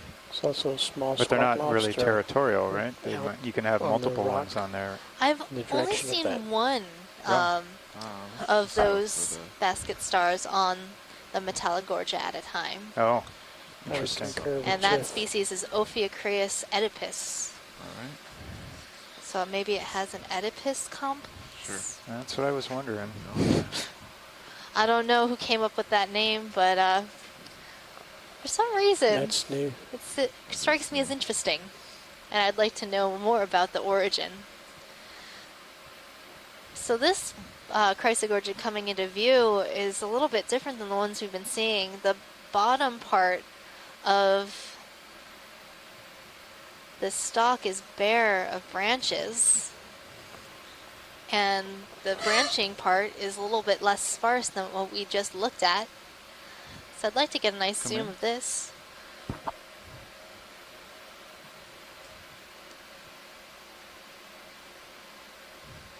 So the Metallogorgia Back to it. that I was just talking about, it starts its life sort of similar to this with a sparse branching pattern, and then as it matures, it fans out into a nice sort of umbrella type shape at the top. I'm not sure if this might be a young Metallogorgia or a different type of chrysogorgid, or a chrysogorgia of a different species.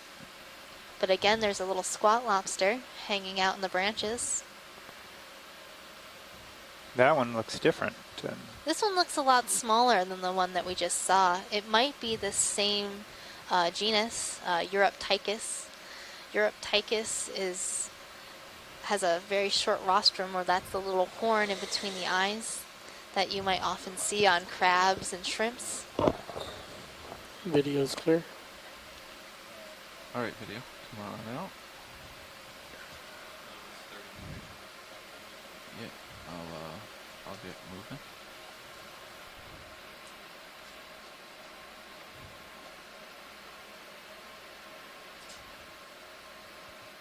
We keep seeing interesting stuff.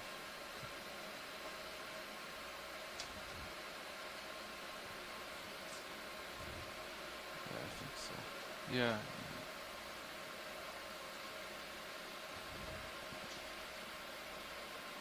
Sure.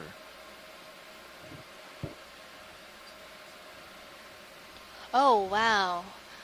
We have a really huge Wow. fan coming into view. A very large coral. On a big volcanic rock outcrop. This is The definitely a laser's good still on, I example don't of our see them. biology and geology coming together in a beautiful, As one. as one, together, partners. Now. This is a very interesting I'll coral. take a stab at it. It's like, I think this could be a paragorgid, but maybe we'll get a little bit closer and take a peek. But Yeah. that's what strikes me. Some of the paragorgids don't have those bubblegum ends, but or they're not as obvious, and this could be one of those species. Lost my footing.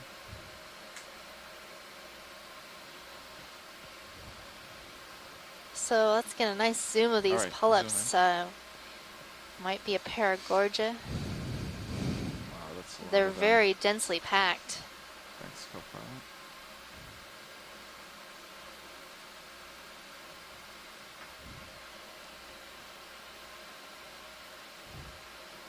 Slow the movement. So if you normally when can. we see I'm trying. paragorgia, they've most often been pink or red in color, but there are some white species. This one might be one of those white paragorgias.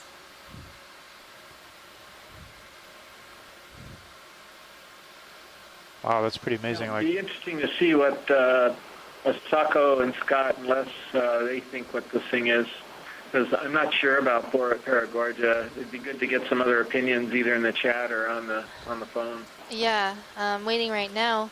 It looks look really different to me. look The around, branching see if pattern we see kind of looks anything more special. At Plexaurid-like. the top right, there's an enemy.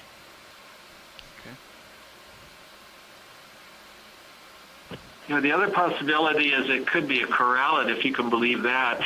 A corallid? Yeah, that I'm not sure. There is a Pleurocorallium, that really deep one, that's Pleurocorallium Echinoderm that this has some resemblance to, but I don't think it is. I think Paragorgia might be the best guess, but again, we're still waiting for other opinions. Do you think we might want to sample this? Well, that's why I was waiting to see if others wanted to weigh in on it. This certainly would be a candidate in my mind, but let's see if we can get some more comments on it. Yeah, it strikes me as really interesting, and I think we're seeing maybe an Actiniarian, a type of sea anemone, hanging out on the top of this branch.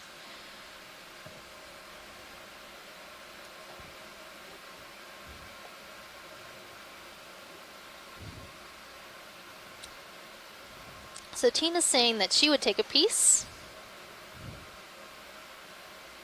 I think we should definitely get a piece of this. So do I. Yeah, I think you got at least 3 people that think this might be a good specimen to sample. Asako also suggests this would be a good one tilt too. down for a full screen and look at the base. Yeah, I'm trying to find a good way to do that. A little awkward on the side of the boulder. So I think it might be nice, if possible, to grab that branch on the right side that has the anemone on it. You come in partial video?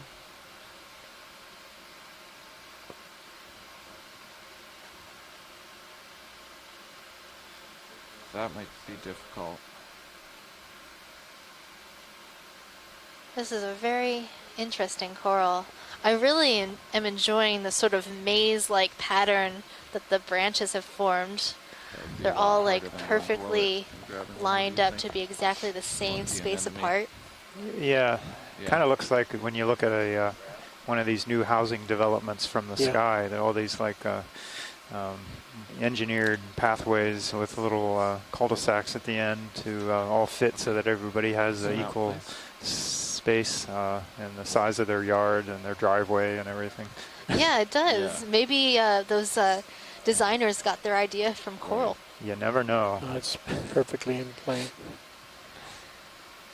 Or maybe it's just a coincidence that this is the best plan to maximize space. Could be. It's actually a good idea Of to course, get if this you're pirouette a in coral here. polyp and all of the current is flowing through this fan, you want to have the best opportunity to gather food as you can. And look at this, on the opposite side, there are no polyps. So all the polyps are located on the side of the fan we were just looking at, and now that we're moving around to the back side, is completely bare. Wow. From this side, do you think? That swing arm's going to get close if I continue around. So are you saying it has a bare backside? It does have a bare back side. I was going to say it had a lull in polyps. Can we look at the anemone on this side? Oh man. Yeah, we can do that.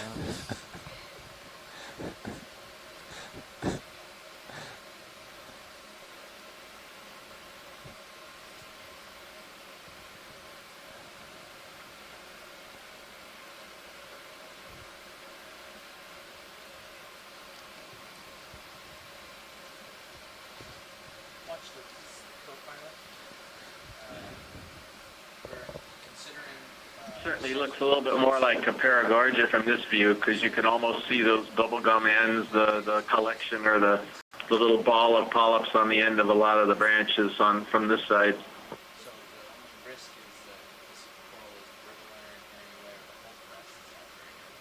There's a possibility of nothing.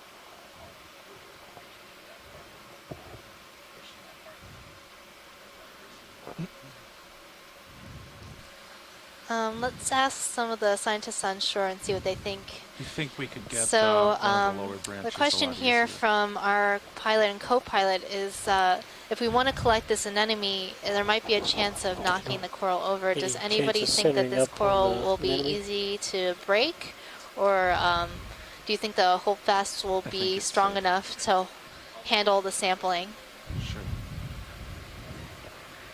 I think the whole fast will be strong enough. I think you should be able to break off a branch without damaging the rest of the colony.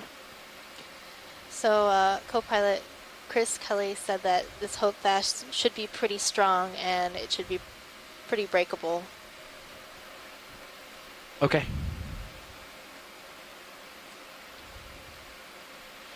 Well, then your options are to try to sneak the fingers through and clip, or to try to sneak them around and clip. Yeah. And if you're nervous about doing it, Now I'm getting tense to see I can certainly help you. if that actually is right or not. I want to be down. Yeah, there Chris, to we this. don't want to break the colony off because that, then it means that the whole huge, beautiful fan that we're looking at will eventually die. We want to be as least destructive as we can be, but at the same time, we want to be able to identify the species and learn more about it. So the only way to do that is to sample. Thrusters blew on it pretty hard a couple Yeah, times. and I it still just think waved. it's going to be no problem. I think you're going to be. I don't think it's going to be as brittle as the coralliids. Yeah, it the looks, way it they seems just a bit break more off. I think flexible. This is going to be fairly durable, and you'll be able to snap a branch pretty easily.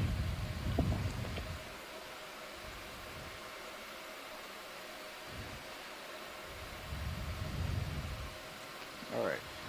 We're going Yeah, from the this thruster side. is pushed against the coral and it sort of just Wiggle moved and fingers in waved, there and the grab it. the coralliids, they tend to be fully Would you stiff like me to do it, or would you like and to do it? are very I'll do it. breakable.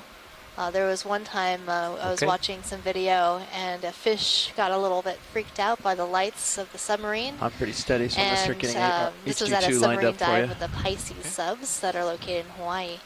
And the fish swam right through a pink coral and it shattered into numerous pieces.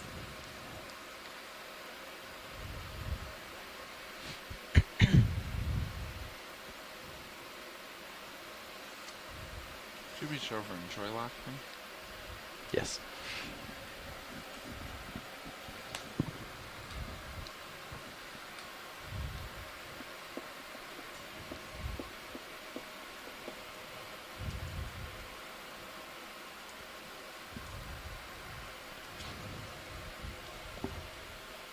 All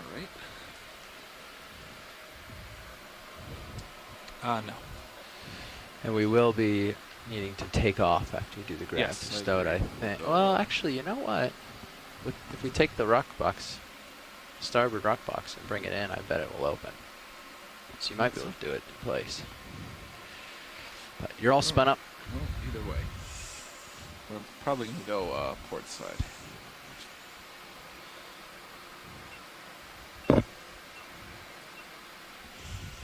Okay. Hydraulics coming on.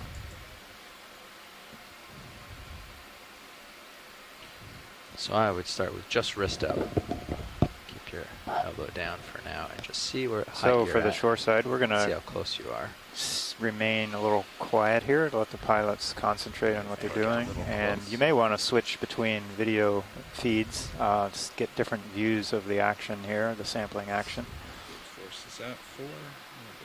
3. Stream 3 has a quad split of 4 different views of the sample Want to process. zoom in on the mini Zeus? at Yeah, all? I'm told that we have yeah. on our video Video 3, we coming have on- a on, quad HC2. split. That means we have 4 different cameras looking at the same thing from different angles. It's usually pretty interesting. You get a, you can really see That's good. Mm-hmm. see a lot there. So that piece sticking down is not part of it, see right? which It's one that it is. ball, and then it's the stem coming down. Yeah. And you see the black where you should be sticking it through right there. Yeah.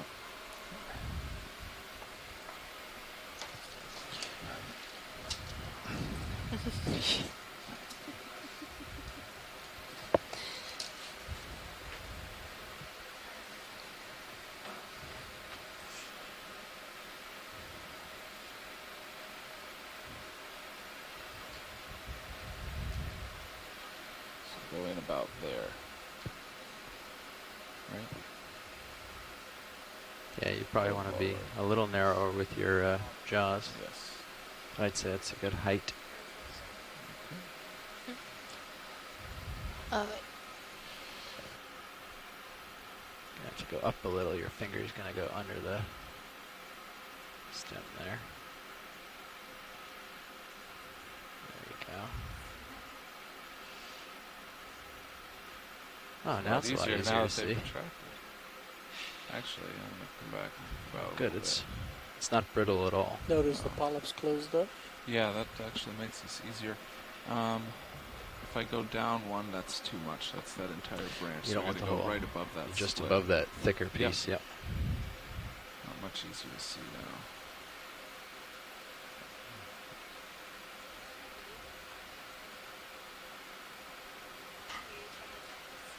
Oh, yeah. There you go. A little further. A little deeper. Yeah, so it's pointing out all the polyps A closed little up. more. So you There. touched it. That's it. Pull it straight out. Straight out. I was about to say, I don't think I've cut yet.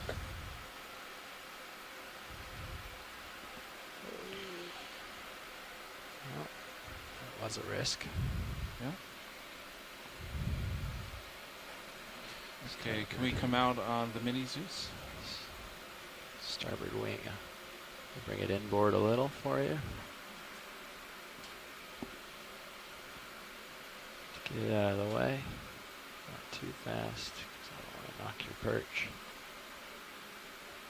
It's a fairly delicate perch. Yeah. And then I'll try drawing out. We'll see how it goes. I'm going to tilt down on the mini Zeus briefly. Sure. Just so I can see, make sure we're clear. Looks like it. Extending drawer slow.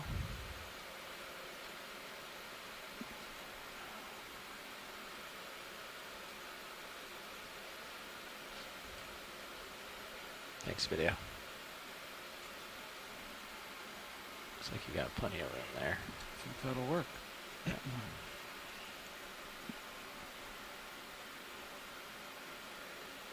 Okay.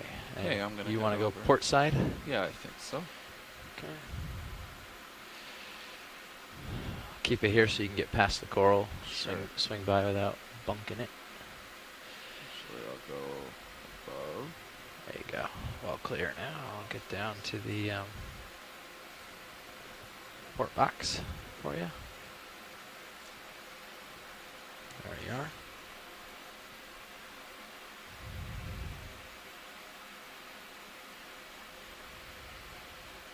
Go this way.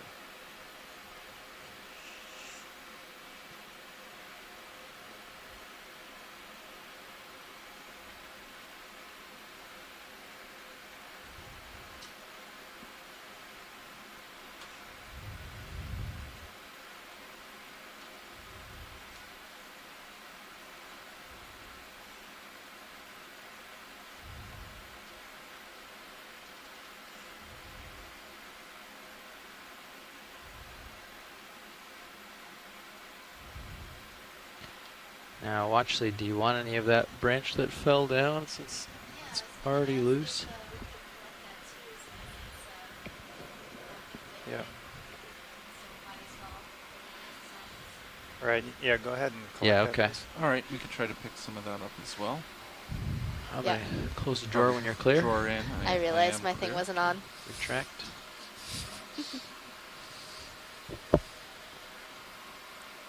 And I'm not sure if I can get that from here. I might have to reposition. You will probably have to reposition. All right, why don't I just do that then?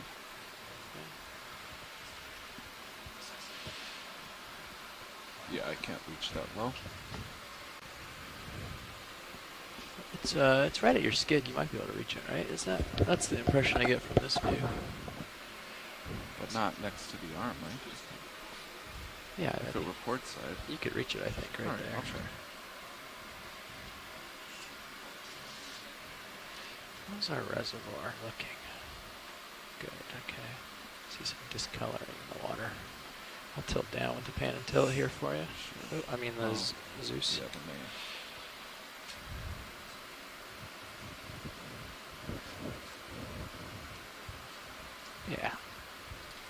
that right.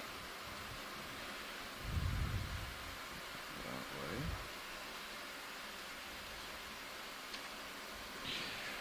Do you want more of the thicker piece or more of the thinner piece if you had to pick? Maybe only half will fit. The top. Okay. Okay. Yeah, the branching pattern is probably going to be pretty interesting and might help us ID it. Okay.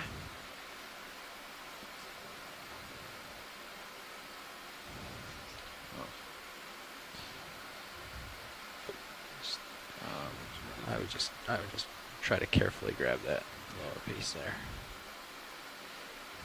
Preserve as much of the branching as possible. Sure.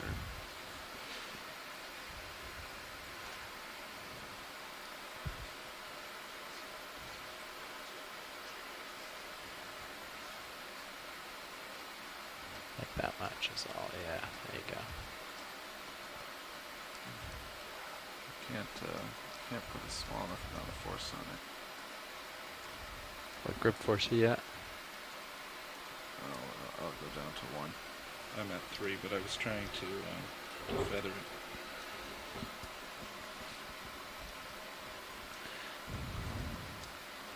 The set point changes slightly when you hit grip lock. Yeah. So.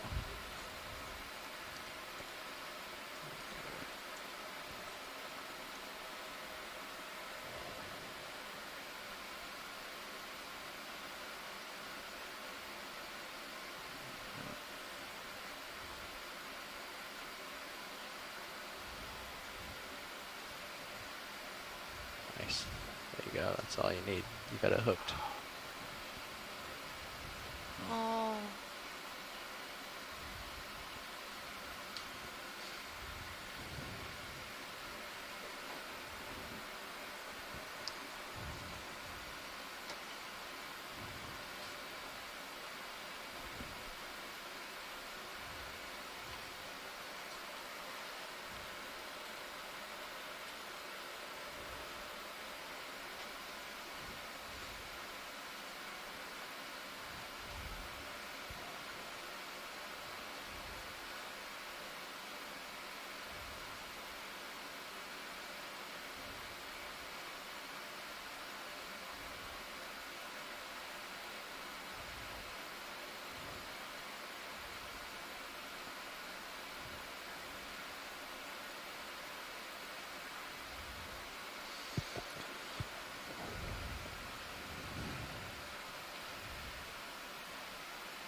I don't think I can get that. Pilot, maybe if the other thicker branch might be easier to pick up? What would you like to do then? I'm not sure. Okay. Move on here. Ask about moving on maybe, or do you think I should be able to get it? Okay.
All right, we'll make quick work of this. It may just break up on us, and then we might have to just move on.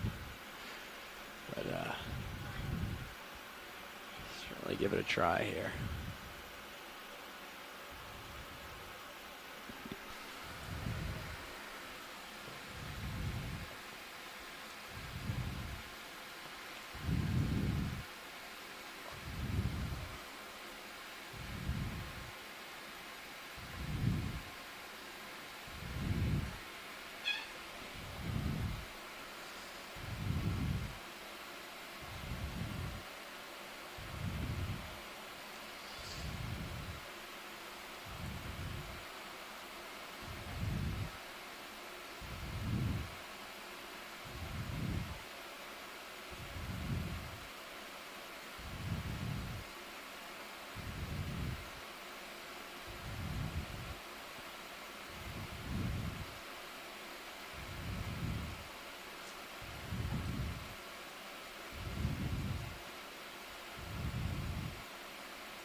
I thought that was a winner.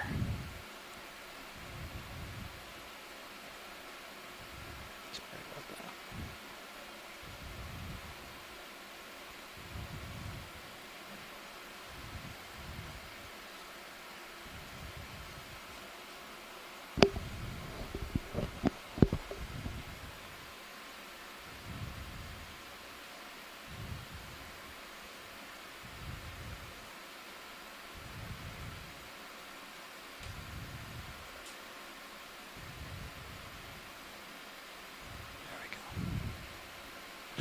Okay. Aww. Yeah, the delicate grip means I have to try to like cradle it, and or it'll crush. Yeah. You said you wanted the thicker one, maybe? Yeah, the thicker one might be a little more robust. Okay, we can go for this robust, thicker piece. But,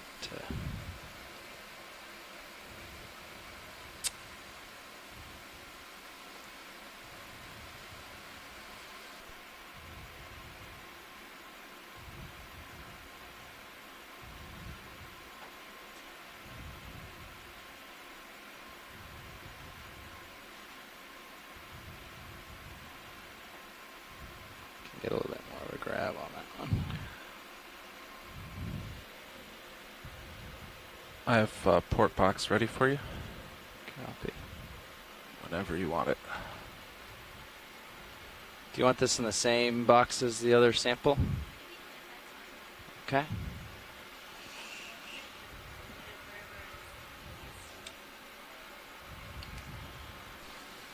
Yeah, wherever is easiest.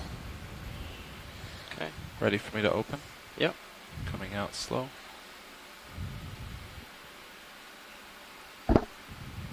Make sure you bring the starboard rock box back over, possibly, Okay. just to not knock us off. Starboard So wing coming in. put it away for Sure. the grab.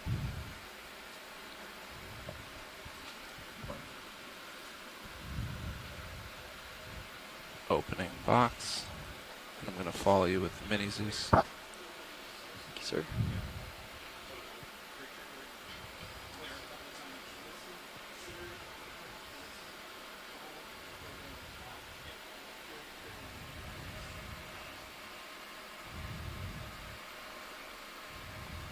It is pretty heavy, so it won't float away.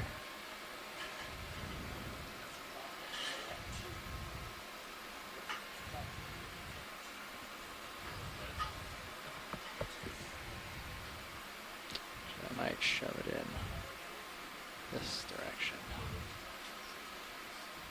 Maximize the dimensions of the box.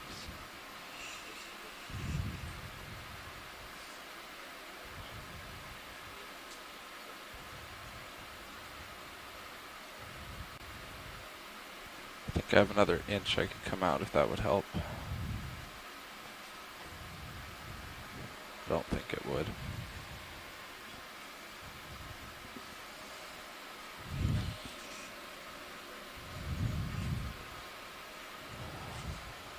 Yeah, it's just the way I've got it in the grip. I'm just gonna put the thicker end in. Make sure that the heaviest part's in the box. I don't want to lose it.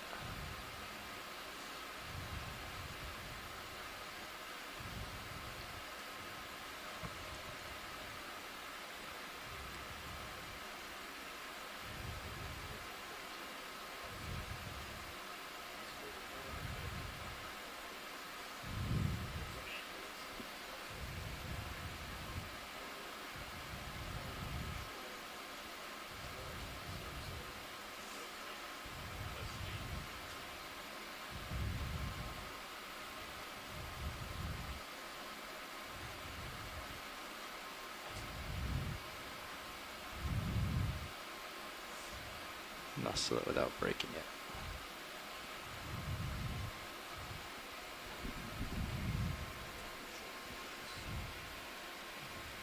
Did you lock out the wrist?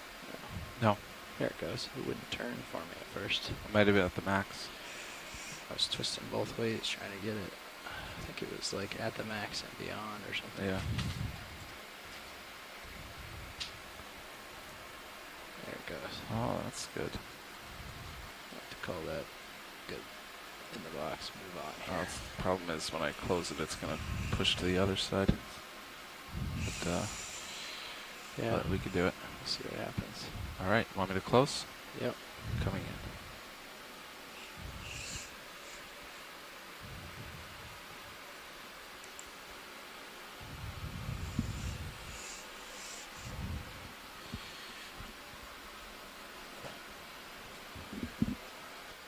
Fully closed. I'm going to bring that wing back out. Great job. That was awesome. All right, so we have collected a possible paragorgid or corallid coral. I'm going to hit collect. So that was a collection. That's our second collection for today. And we also collected an associate anemone at 2,581 meters.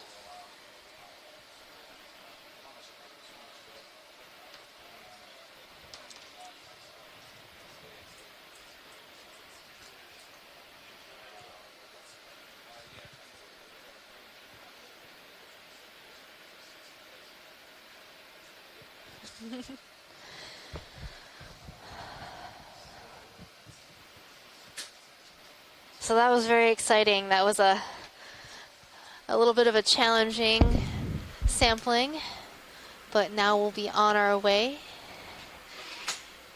to transect up this slope and see what else there is to see here on Sibelius Co-pilot, how do you Seamount. have me? I got you loud and clear. They wandered to starboard I'll to come do the up and I'll sample. center with you. Copy. So during our northbound sampling, is there's the been a big conversation between our onshore scientists direction about of movement. what this could possibly be. There Back have up been from some that. suggestions that it might be Corallium Chrysnoidae or I'm just gonna Paragorgidae. saddle over to you. 10-4. Actually, I'm kind of lined up pretty good on sonar as far as uphill. Yeah, A lot you of look good. different So suggestions. it's 15, so we're going, yeah, pretty much north then, waypoint 2, and then Yeah. So with the branches retracted, Yeah, what it was the seems direction like of the this last move? Looks like due specimen north looks a all little the bit more like a Paragorgid than a corallid. oh, it was a fish. Copy. Could Could you you zoom in on fish? could you select Oh, and waypoint now we 2 have for an me? eel Just, coming into right-click view. Select, and then yeah. So I believe Okay, this so ROV eel distance 100 meters. Bearing. is in the family Netastomidae. Coming up, pilot. There's a fish real quick. Yeah, no, I'm telling you that I'm coming up. Oh, yeah. Sorry. Yeah, it's Go a for it. sorceress eel. Boy, another one. This is a real treat. Another one of these things, although it could be a little different than ones we've imaged before. I think it's a sorceress eel. Yeah, it has that little protuberance on the nose. That's characteristic of Yeah, there's these pretty much no current. eels. Copy.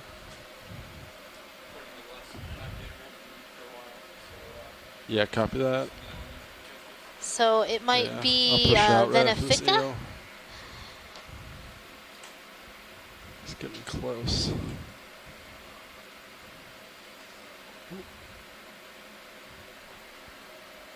Alright, yeah, I think I'm scared. Alright, video whenever you're happy.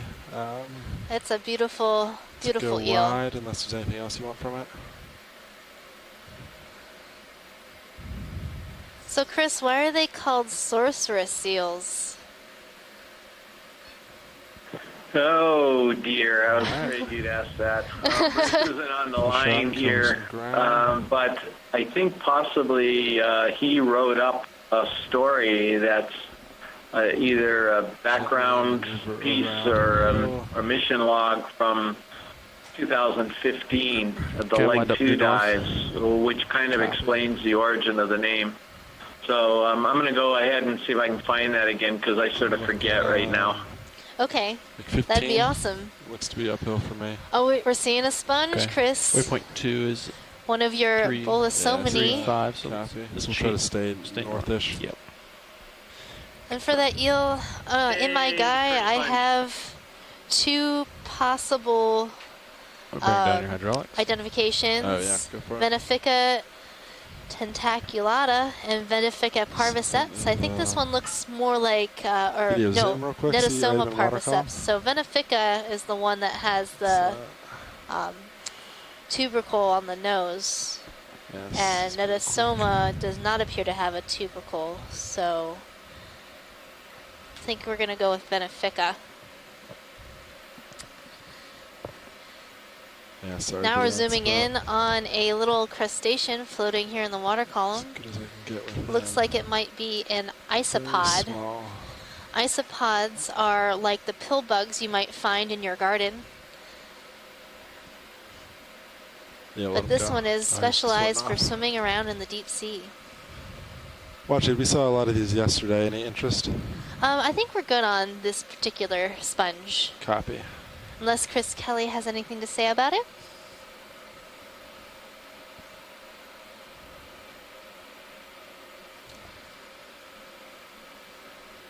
Don't see any overhangs. Got my It's good to proceed. I got you at changing. I'd go and call 30 and due north. Sounds good to you guys? Yeah, Okay. that's good for me. Cool.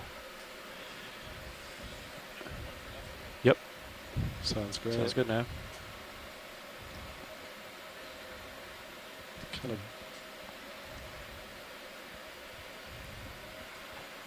Pretty steep. Yeah. You've altitude of 35-ish too. It's pretty tall. Looks like you're just seeing it over it though. Yeah. Just by my Yeah. sonar. So right now we See, so- are Is making that the a fish you already move saw? See the fish in my to view? go up Upper the right for you, I slope. believe, maybe. Upper right. I'm not sure how up he is. I'm not seeing And it. the manip- Oh, is it on? I see it in one of your manips. Oh. I could try to gauge it. It might be the same specimen you already saw, but I'm seeing a bunch of these bottle brushes. That looks different. This is definitely a different fish coming into view. Video Possibly zoom an for fish. ophidiid or cusk eel. Good eye. This particular cusk eel looks to be like a Bazazetus.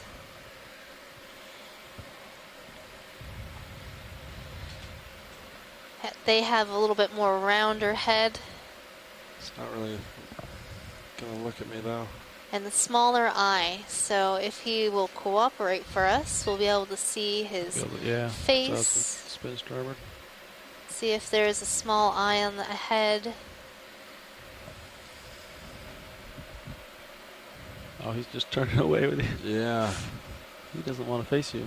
Yeah, look at that. Yeah, sometimes they're not always cooperative. But my best identification would be Bazazetus, a cusk eel. Alright, video, we'll let him float out of frame. And awesome. Come wide when you're happy. Copy. Copy. 2,500 meters by 5-minute delay. So for those of you interested, back in 2015, up in the Northwest Hawaiian Islands, we did see a Nedosoma or Venefica eel. And Bruce Mundy, our fish specialist, he wrote up a nice little explanation of how the Saurus eels got their name. So you can find that on our Okeanos Explorer website, and that is oceanexplorer.noaa.gov. Yeah, You're going to go look under Let's try to make it to our the wall, logs from Expedition 1504. Yeah, maybe come back and down and then yeah. as we wait for the ship to move.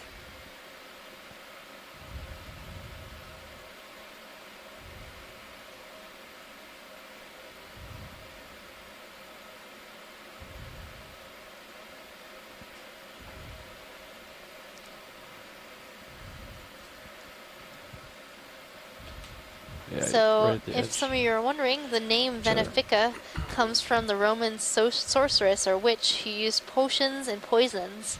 In Latin, the word actually means a woman who poisons.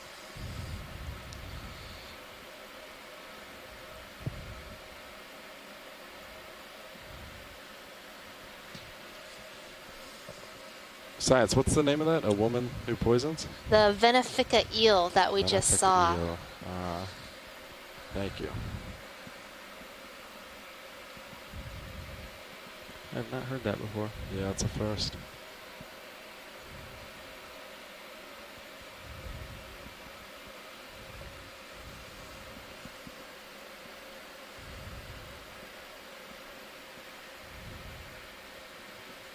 So we're seeing a lot of brittle stars on the rocks in this area. This is a beautiful outcrop. Seems like a pretty steep slope. Too bad John has gone to lunch. I'm sure he would enjoy this view. Yeah, Nav, what's the distance between these contours where we're at right now? That'll give us an idea of the slope. Just kind of drag and then get the distance at the bottom. Yeah, there you go. So. 15. Rise of 10, run of 14. Can we zoom on that little crinoid looking thing on the rock? It's a little yeah, right white to the dot. left. And it's right now coming underneath our lasers, or above our lasers. Right above, yeah. Video go for zoom. It is a crinoid. So this might be in the family of Telecrinidae, and then above it, I'm seeing a black coral.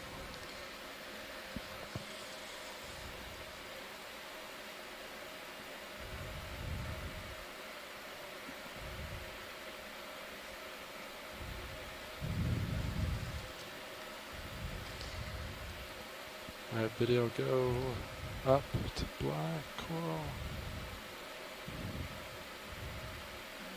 So that black coral is Alternatipathes.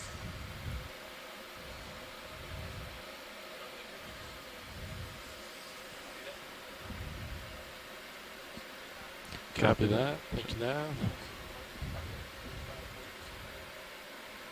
10-4. Copy. Looks like I'm starting to feel that move, pilot. Nice.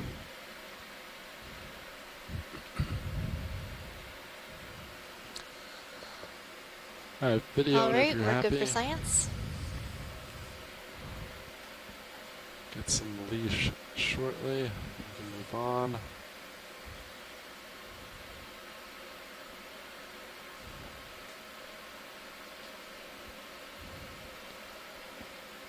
So I'm also seeing a Gorja. We saw a few of those earlier in the dive. That's that white coral that is on the left side of the screen. And a very nice bottle brush on the top side of the screen, on the left side.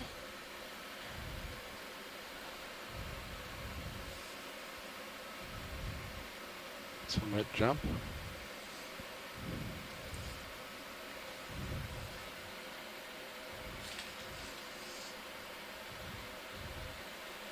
No, not quite.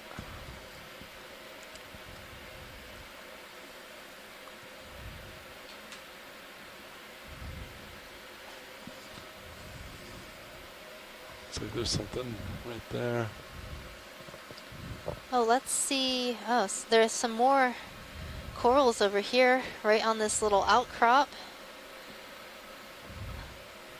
Another coral of the one that we just collected, and some of these corals next to it look to be like Hemicorallium.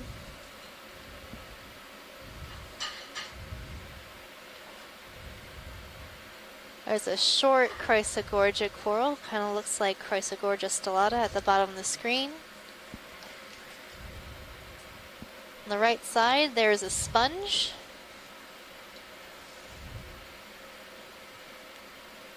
Yeah, Washley, just let me know if you want to zoom on anything in particular. Yeah, let's zoom on this pink coral right in the middle. All right, video, come on in.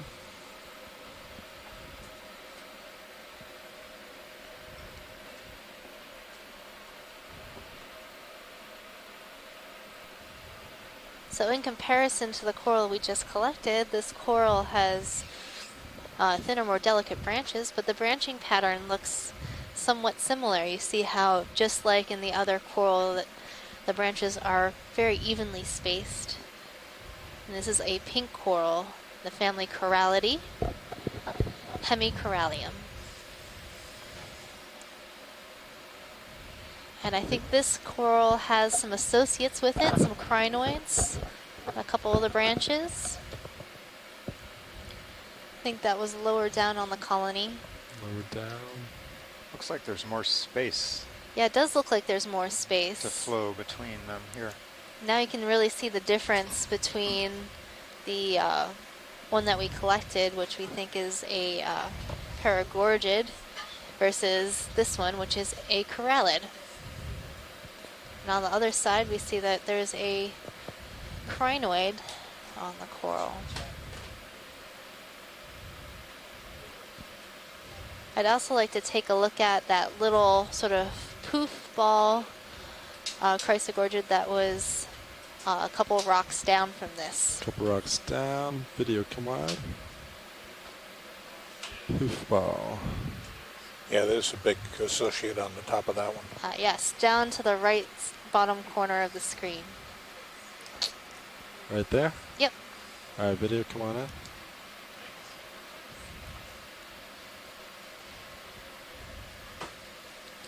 So this is definitely a different type of Chrysler than we've seen before today.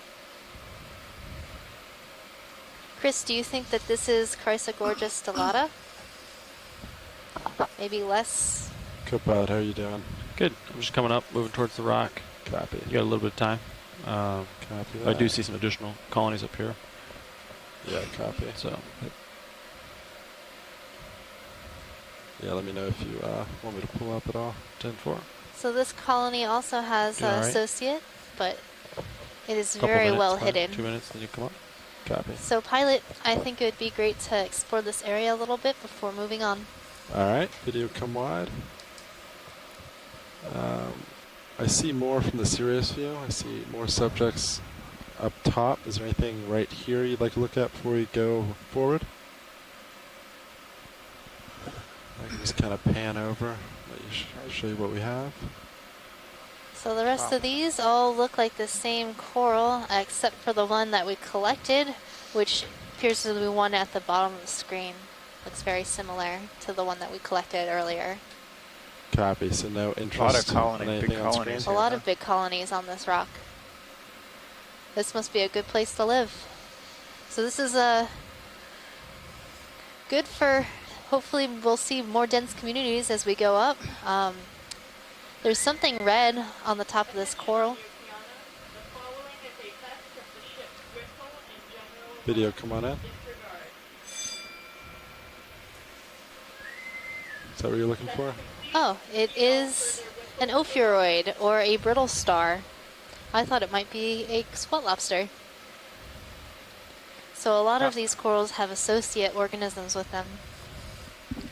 So we see a lot of ophiuroids and squat lobsters and other types of animals. There's a shrimp down a little bit lower. And corals make good habitat. If you're a small invertebrate in the deep sea, it's nice to have a place to live, a little home where you can be protected, where you'll be up in the water column and able to capture food. Yeah, how long ago did that move complete? All right, Science, are you happy here? 5 minutes ago? That's what I was pilot, just we're on. happy. Great. Video, come wide when you're happy, and I'll push forward.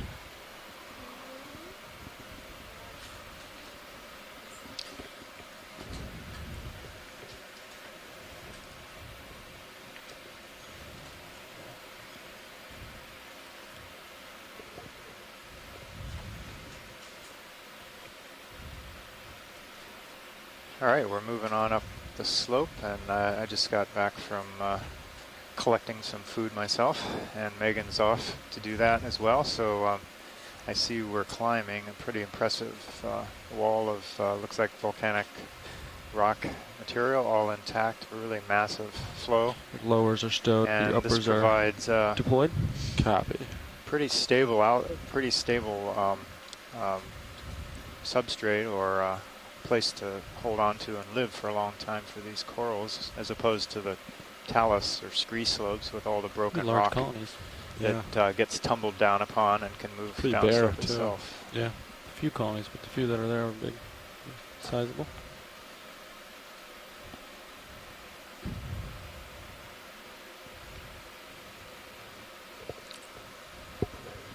So if the shoreside biologists have something they really want to zoom into, let me know either on the video, on the call line, or on the chat, since we don't have Megan here at the moment to lend her biological expertise, but I can direct the fish.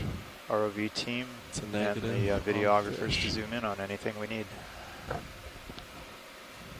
What's up on the upper right over there? Let's go find out. It's got a lot of legs.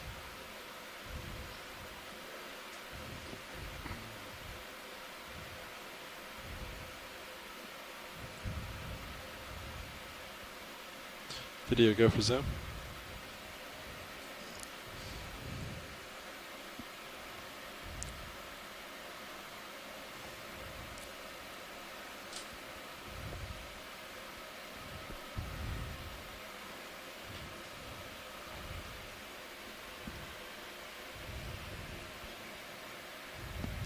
It's a nice looking one. 1, 2, 3, 4, 5, 6, 7, 8, 9, 10, 11, 12. Come 13.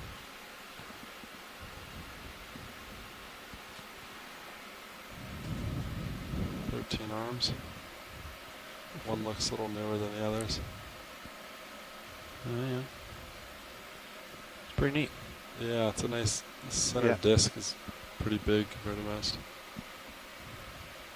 The larger, I guess, that I'm used to seeing. Alright, video, did we get did we get lasers on that? Real quick. Yes, it's almost 40 centimeters diameter, that's a big one. Yeah.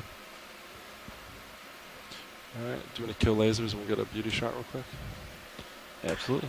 Yeah, so, John, I think this is one of these injured, if you will, in that order, and it's in the family Fraielidae. But Chris Ma was on the chat room a little bit earlier. I don't see him there at the moment, but that's what it looks like to me. The depth is right. These are deeper, and they have slightly different characteristics than the members of the family Brisingidae. So it's a beautiful view of this one, that's for sure. All right, thanks. Video thanks, when you're Chris, happy, for the come wide. comment on that. I was hesitating to call out what I thought it might be because I didn't want to get it wrong in the log I got here. uphill a little to my starboard. Copy. We can either All right, saddle let's move or we on. can go uphill. Get two options. Because it's possible that maybe we're like over here or something. Well, how about we'll go to this area, which is just slightly starboard of you? Yeah. Looks populated. It's a good spot to start. So this is a pretty interesting slope. It's actually kind of transitioned into a little bit of, kind of looks like talus, but it's all cemented and fairly intact right below this massive outcrop, which it probably eroded from. This might be the top, and too. further upslope as well. Okay. Yeah. I'm lined up on it now at about 1.5. 1.5, copy.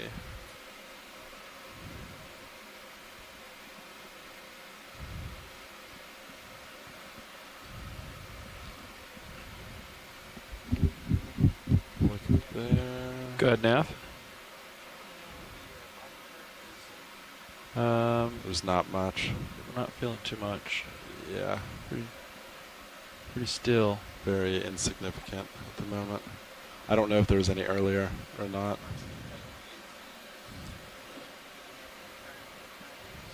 Yeah, copy.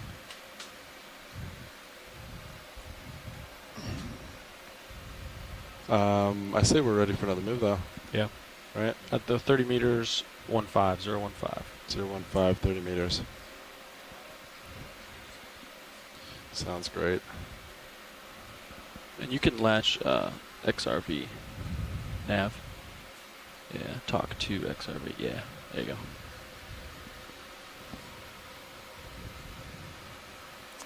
Bridge, ROV nav. So, Chris, if you're We'd still like on to the do line, another I don't know shipment, if you please. had the discussion with Megan while I 30 was meters. out, but are Bearing these 015. types of corals and 0.2 sponges that knots, please. you'd expect to see, that you were maybe expecting to see or not see on this feature?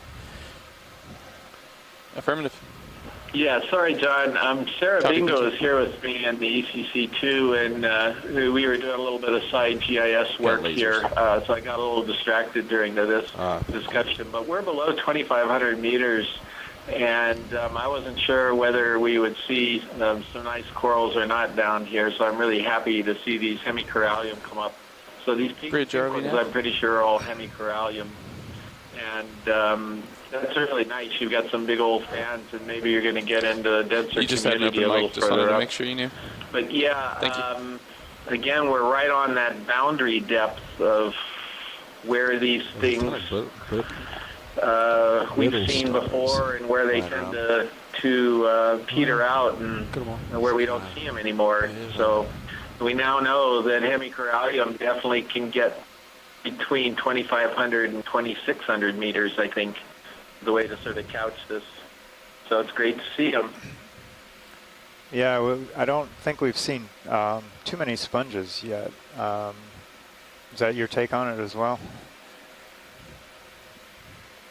Yeah, not so many, but I'm delighted to see the corals here.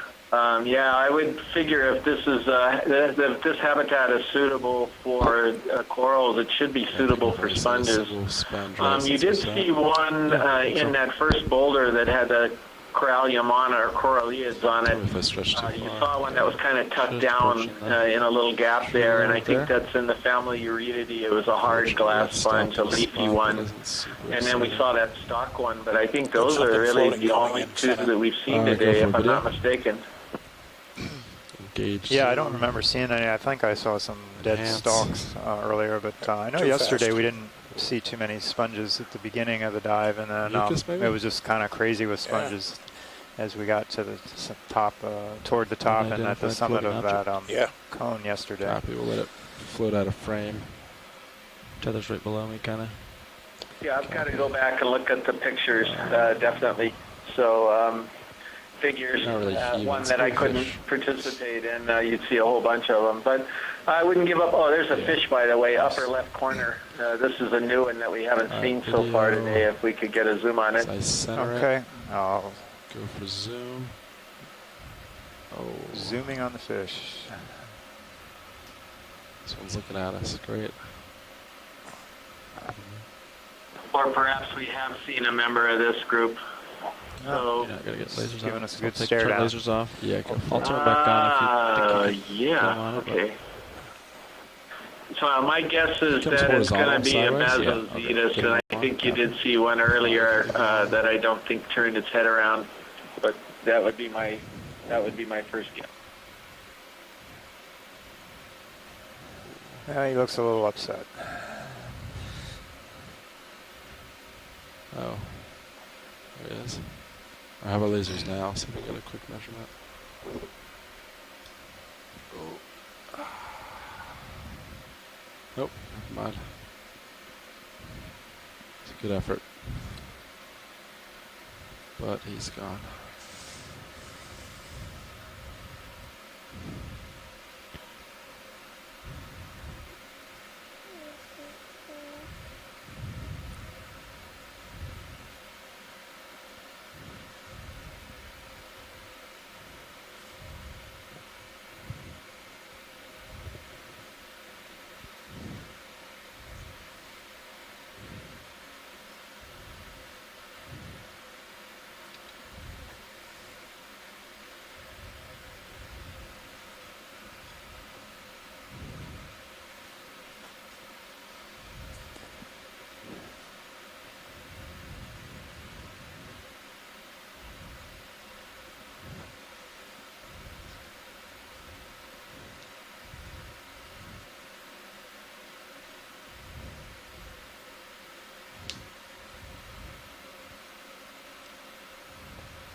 So there's a little brown one that's coming to the center of the screen that's above the lasers right now. I don't think we imaged that one today. I wonder if we could do a zoom on that one. Video, come on in. Roger that. Yeah, pilots, I guess you caught that. Somebody wants?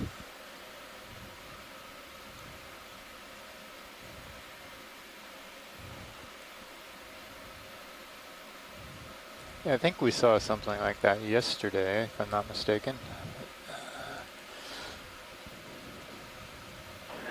I'm waiting for Tina to mention this Go in ahead, the chat Bridge. room, but my guess here, it's a black coral. Copy that. Please Thank you. pardon the interruption. Your conference complete contains balance. less than 3 participants at this time. Thanks, If you would like to continue, press star 1 now, or the conference will be terminated.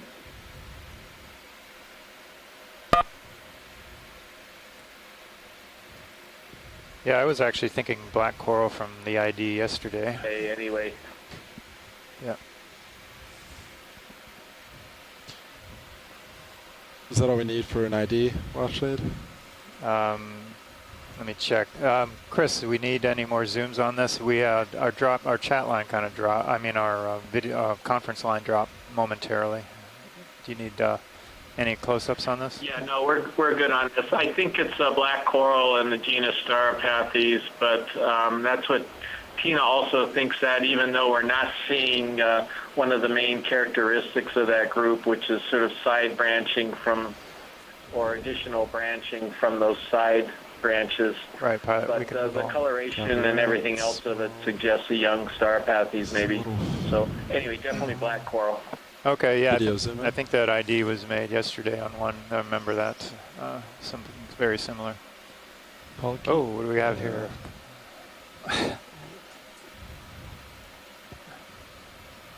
Got a swimmer. Got a swimmer.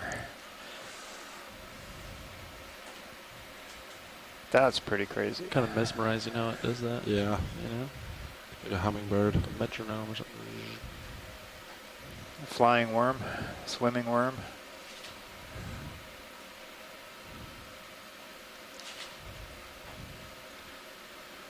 I'm definitely moving. Copy that. After this, I can push out.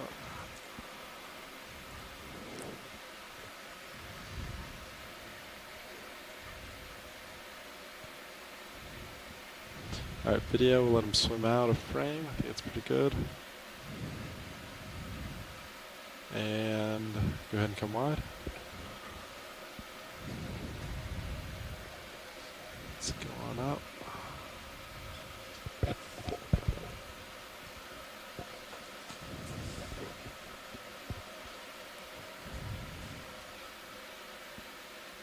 So Nav, when did ship move? When did you call in the ship move?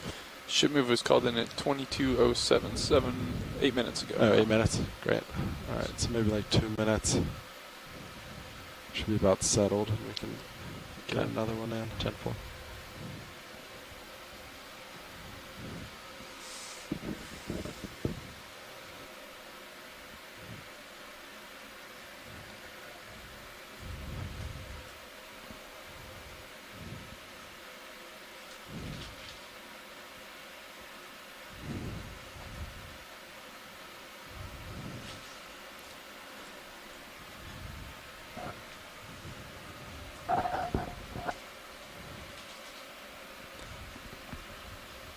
And if you just recently joined us, we are coming to you live from the NOAA ship Okeanos Explorer.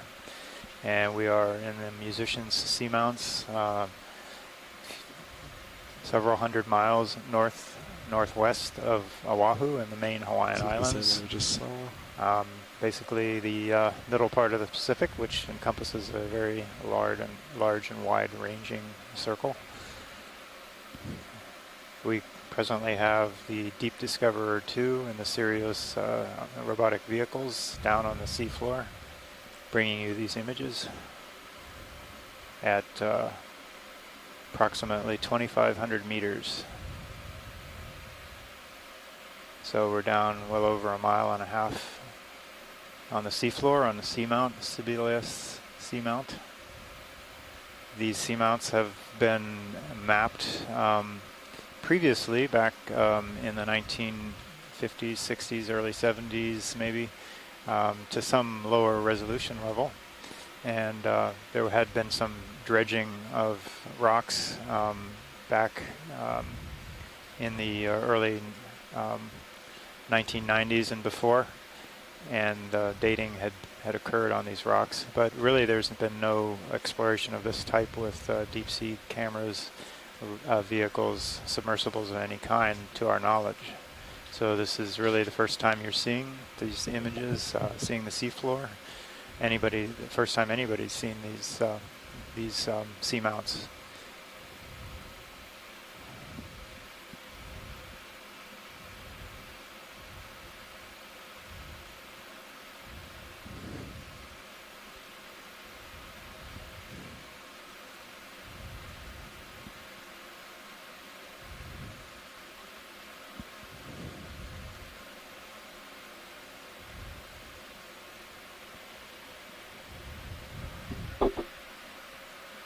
You okay with another move?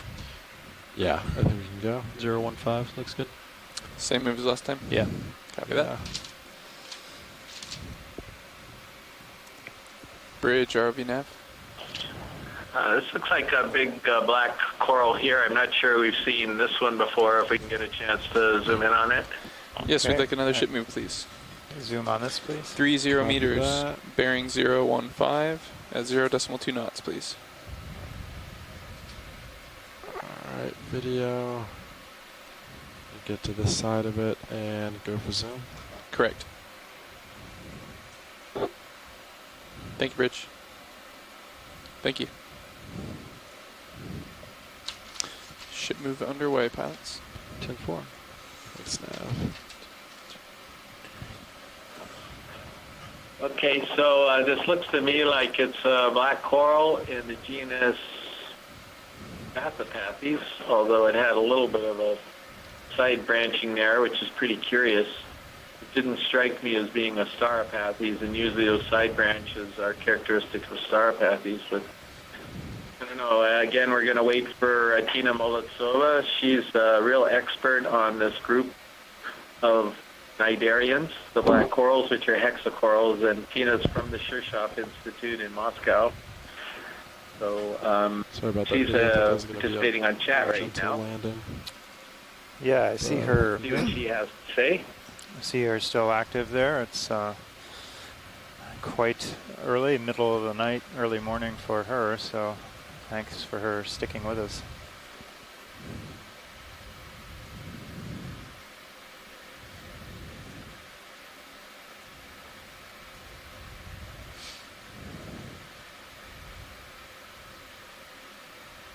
Bathypathes is what she says it is.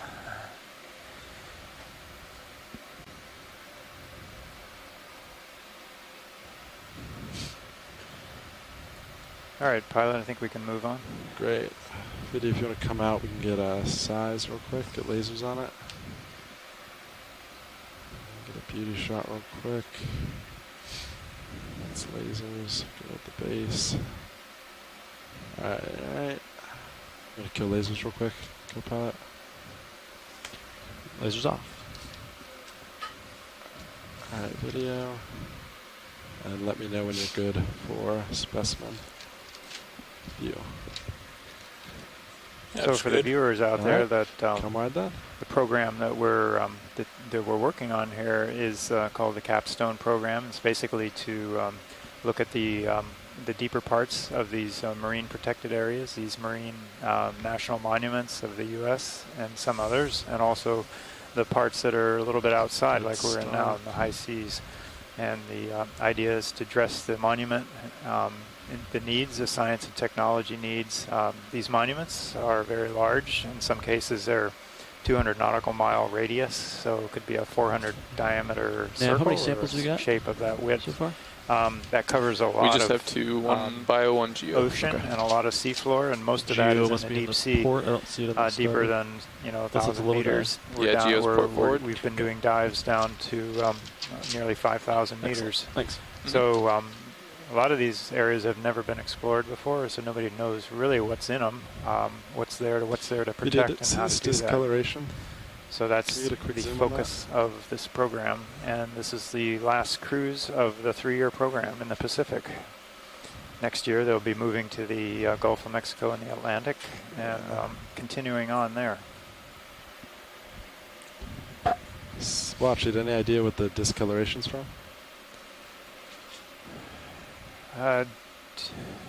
Do not know what this is. Kind of this coloration. Kind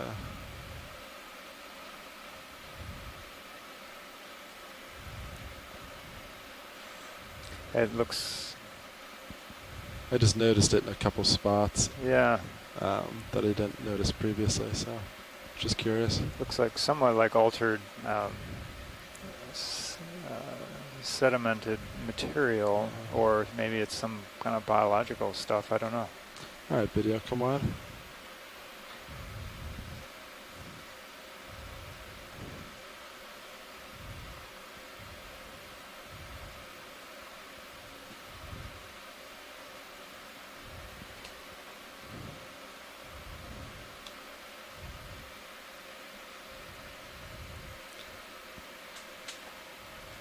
I think we have an eel at the bottom.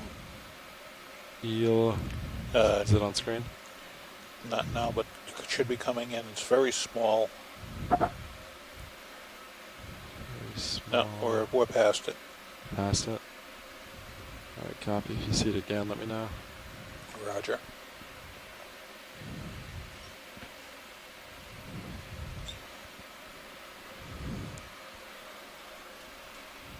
Almost could have been a juvenile. Ah, okay. So very, very small. Go ahead, Bridge. Copy that. Thank you. So we're seeing a few things Move that are to toppled complete over, biological organisms. I saw a coral stem that had fallen over. Looked like a dead sponge stalk. So we often see those tumble down slope. So hopefully that's indicative that there's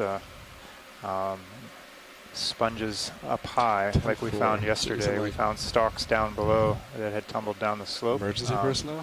Who uses so we'll that? be keeping an eye out for that. Oh, sure. Those. Like EMTs or something? That's a good question. You got a really steep and rugged slope here of maybe just the movies. Mostly intact volcanic flows. Pillow, these rounded shapes. The morphology of those are pillow lavas sticking out around the slope. They all actually look really intact and not fractured. Some of the earlier dives we saw, like where they had been sheared off from landslides and just slope over steepening, maybe earthquakes causing shaking up over time. And we do have a lot of talus or broken rock in between. And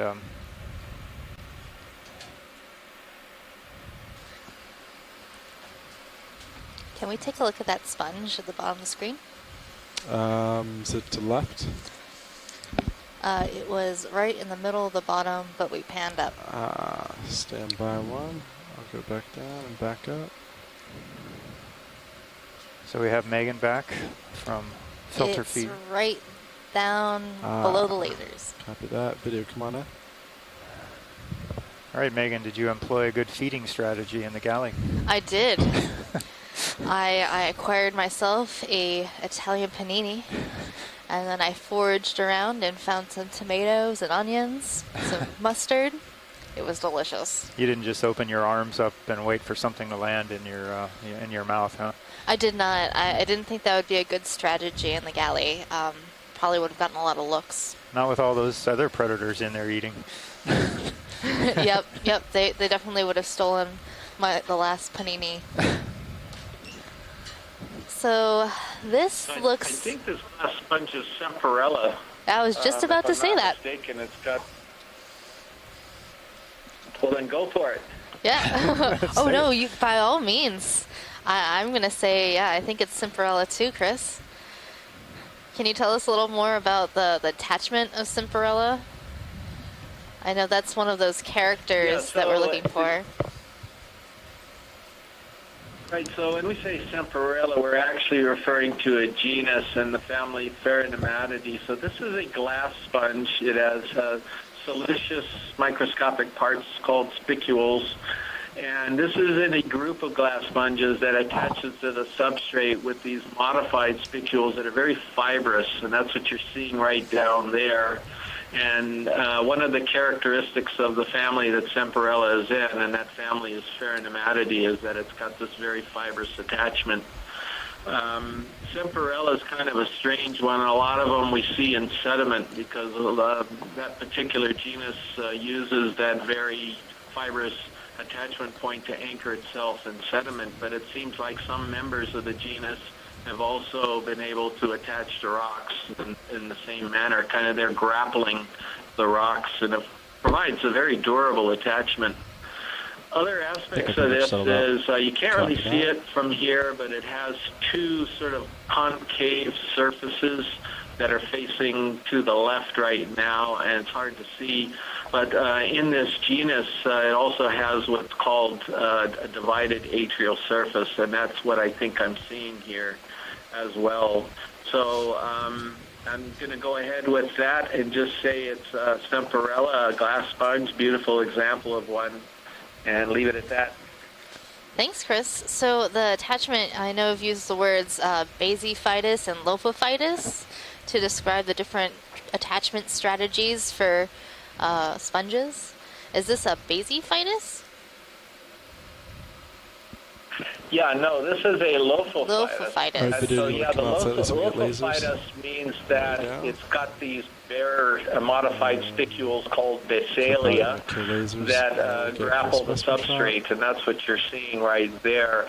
And this is in contrast to other glass sponges that are called basiphytus, where they don't have all these loose spicules. Instead, they sort of glue themselves to the substrate by secreting the silica, some type of a matrix there that has a lot of silica in it, and it forms a very solid base, Science, are you happy with that? which they attach to, and we'll probably see some of those as the dive goes on, and you'll notice the different attachments. But that is something that we sponge enthusiasts always note right off the bat. How is the sponge attached to the substrate? Because you can eliminate a lot of possibilities for what it is by knowing how it attaches. That's great.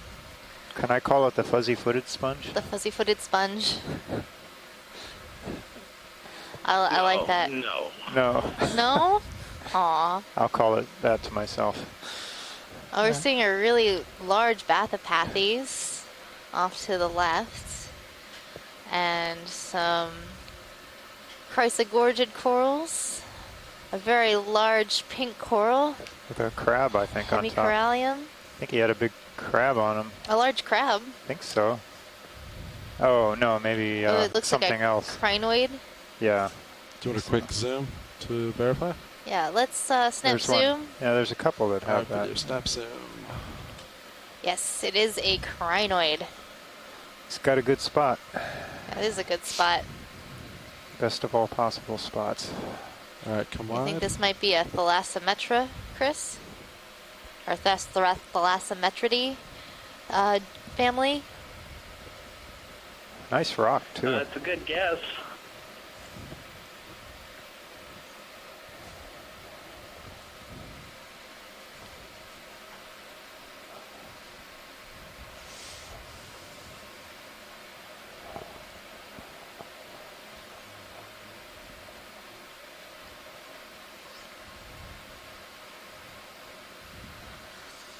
So have the corals picked up since I went to lunch? Yeah, they did. They started getting, seemed to be more and bigger ones. So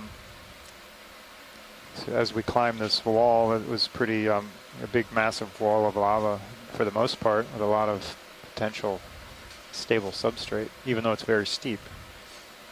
Oh, look at this outcrop. It seems to be covered with coral. Oh, yeah. There's a couple here. I think we're getting into those more dense communities like we saw yesterday. Yeah, that's what I'm thinking. And then we saw a sponge stalk or two down at the bottom, so maybe that's a portent of things to come. I would like to see some of these more orange, fuzzy-looking colonies.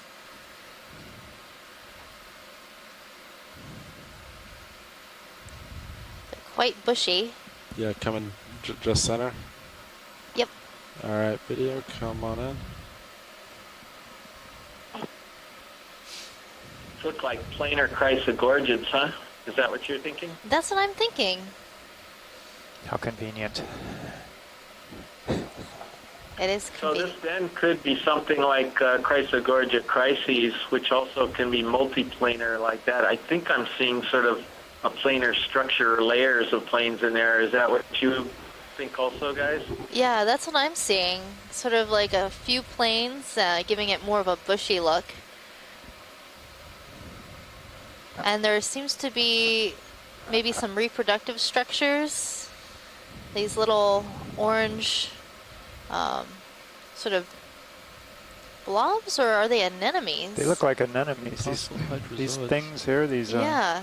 Yeah, they have tentacles. Or arms. Do we have any more zoom?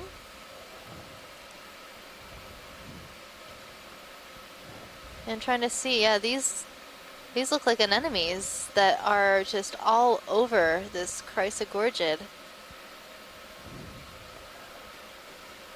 That's really interesting. Yeah, that one's closed. Oh yeah. Yeah. That sounds some serious competition for food there. Yeah, it looks like these anemones are pretending like they're part of the coral. Sort of taking place of one of the polyps and being its own polyp. Well, the coral seems to be surviving okay. Maybe they're just sharing. Sharing is caring. Sharing is caring.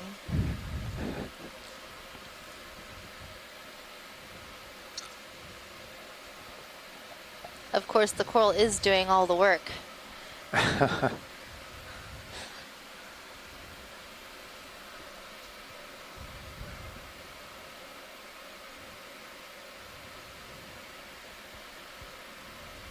I don't think I've ever seen this type of anemone being, especially so many on one coral.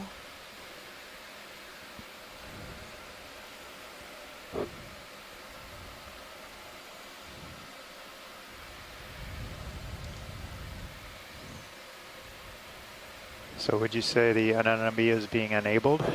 Oh, it's hard to say.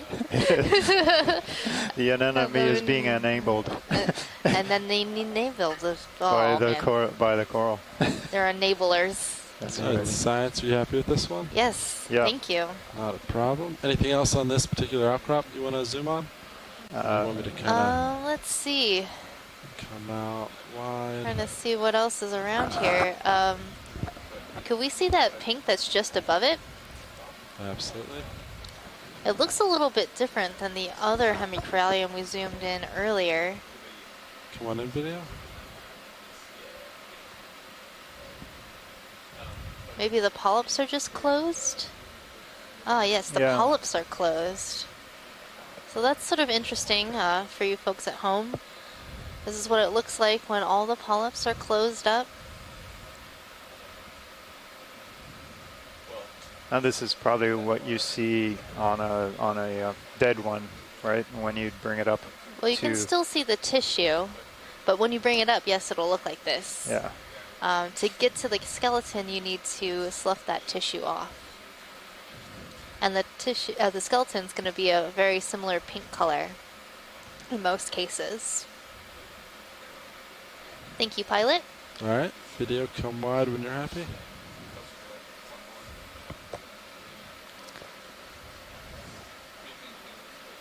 So how old do you think some of these colonies are?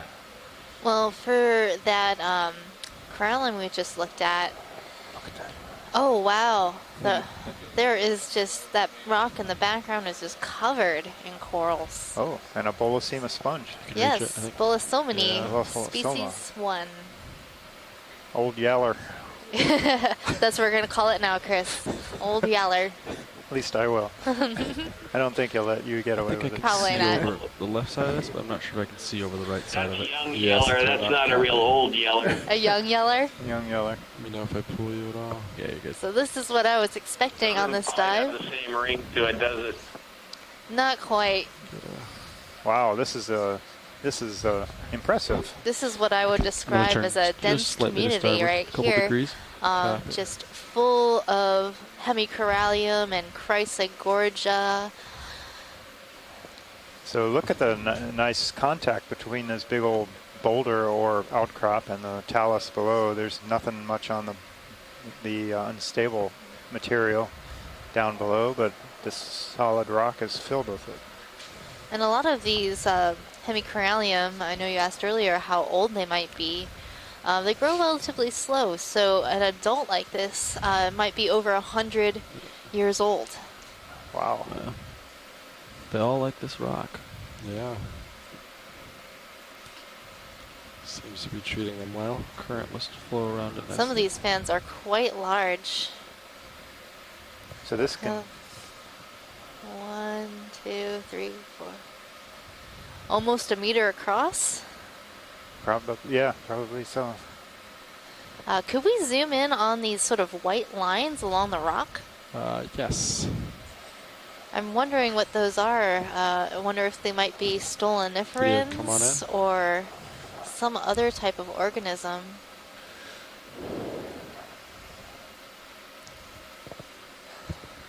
Yes, they are stoloniferans. So stoloniferans are another type of coral. They have this stolon, which is that connective tissue between the polyps. Very much like if you're familiar with marsh plants, they have rhizophores or these sort of side joints that connect each one of the plants together. So all of these stoloniferans are likely related to one another. And they share through this connective tissue, and they're encrusting this rock. Wow, I don't think I've ever seen those before. This thing. I've seen some bright purple ones. Those are quite fun. And then in the Marianas, we landed in an area the rocks were just carpeted in these types of stoloniferans. And there were two types. There was a white version, just like the one we're looking at now, and a pink version. They kind of remind me of those like Christmas tube lights that you can buy, flexible tube.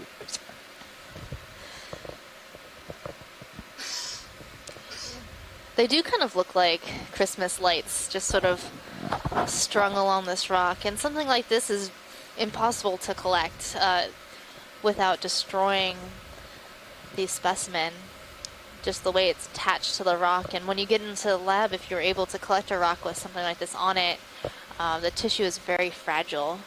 So they were able to get a collection of the ones in the Marianas that were just encrusting a rock. But it's great to get this imagery of what it looks like in real life.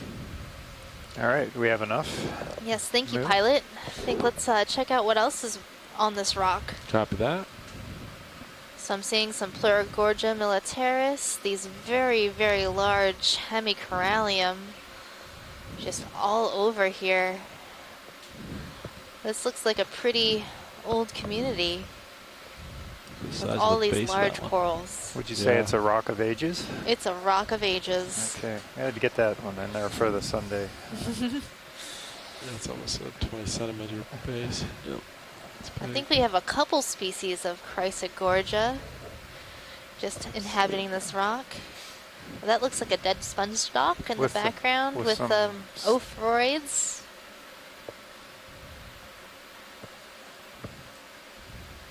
Maybe we can collect this rock.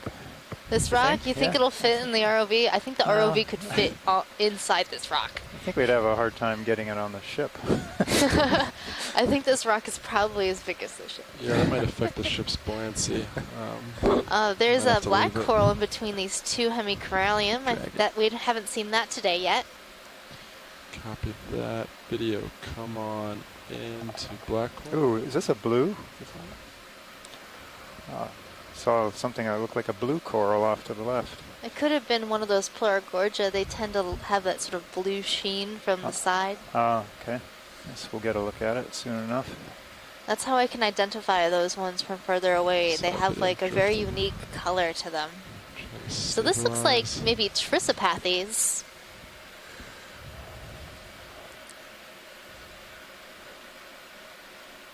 It's a type of black coral.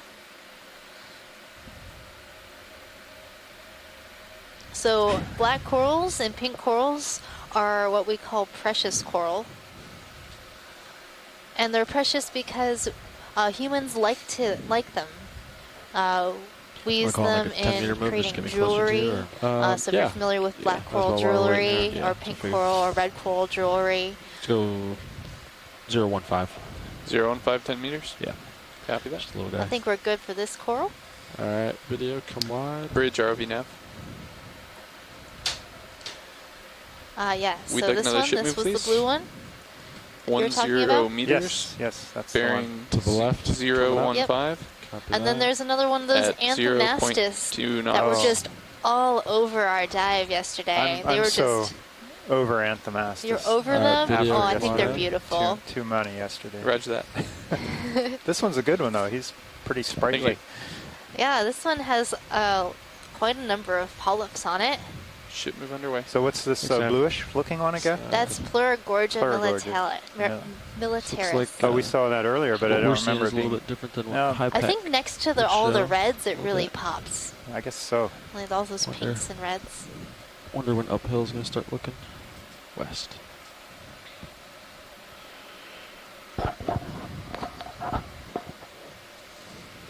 And then I saw a really interesting round sponge just to the base of this rock. All right, video, come wide. All right, I think we can move to the next. Sponge to base.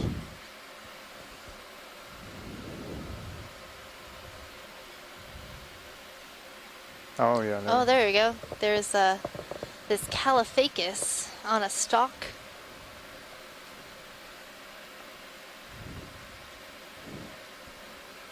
That's quite the long stalk. So this one is a Caliphacus. It's a little bit different than that Bolosoma that you saw before, right? So this is in a different family called Rosellidae. And it's also a glass sponge, but if you look at the way it's attached to the rock, this isn't grappling the rock like that other Cimarella did.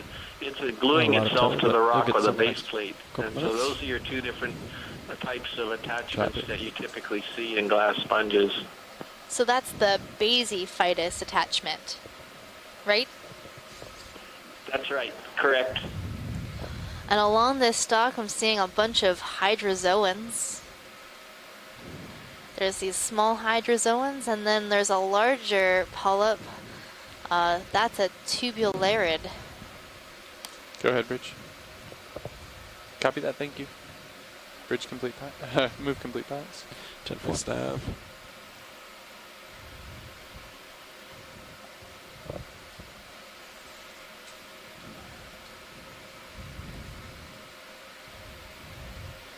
We're good on this sponge. Copy that. All right, video, come wide. Let's see what's next.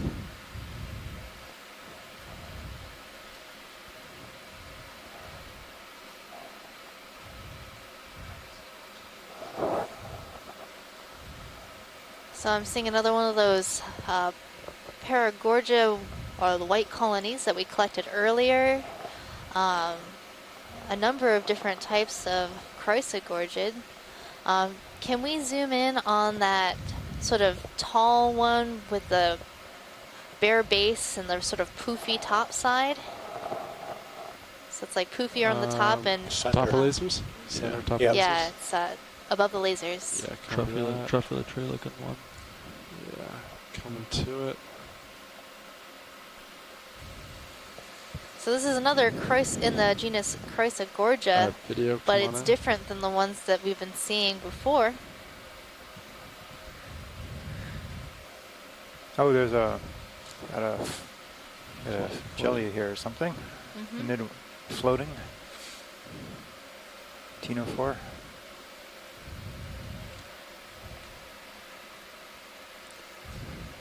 Cool shot of D2 from Sirius right now. Gives you a scale for size of that rock. Gorgians. Yeah, I'm not sure what this could be, but it looks like it has a sort of a zigzag branching pattern.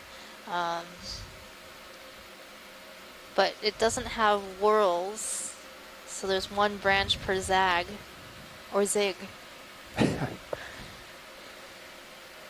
What's the strategy on the zigzag? Is that some kind of flexibility or strength that gives that, or what? I'm not sure. It could just be the way it branches and then it zigs and zags. But you notice that pretty much all of the branches are sort of in that zigzag pattern. Maybe that gives it more volume, perhaps.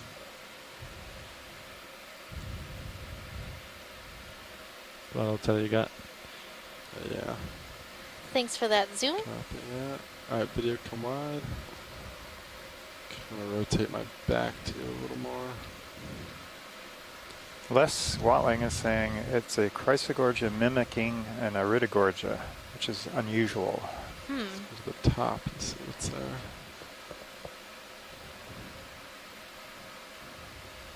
Yeah, let's see what's on the top of this feature. This is quite awesome.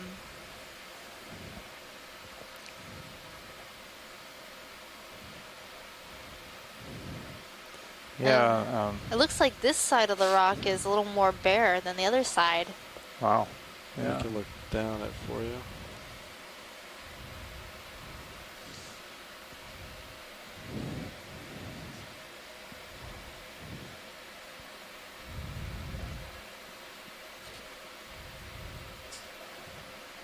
Yeah. And then you kind of see there's all the life. Oh, and then there's some more stuff. I'm kind of interested in this stalked thing in the background. There's like a little tiny sort of short stalk with bottom right? feathers. Yeah, it's the bottom right. Copy that. Maybe it's a stalk crinoid. Maybe. It has that look about it.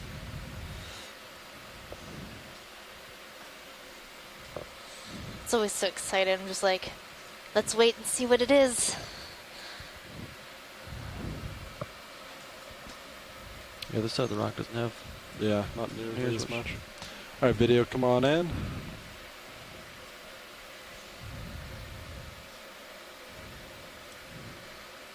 And it is a stalked crinoid. Oh, Tina was right. From a distance. She's probably seen so many of these, it's really obvious with the shape and how it moves, what it is. Yeah, we're also getting a good view of this, the substrate, the manganese coating on these rocks and how glassy or glossy it can look. Basically, it looks like a polished surface in this case. Alright, watch leads, are you good with this view? Yep, we're good. Alright, come wide video. Ready to say goodbye to the rock? Yeah, watch leads, are you ready to move on from this rock? So that could be a Bathicrinus. Right. That would be my guess on that one. Bathicrinus? Sure. Alright, so Copilot, want to try to get you want to rotate slightly west, yeah. right? Absolutely. I can get on that train. I'd like to call it move in because we have that 5-minute delay. Before we leave, can we zoom real quick on these fuzzy sticks? Fuzzy sticks. Yeah. Right in the center. Yeah, right in the center. Yeah, video, come on in. I'm not sure if the stoloniferans have moved up a dead stalk or if this is a coral.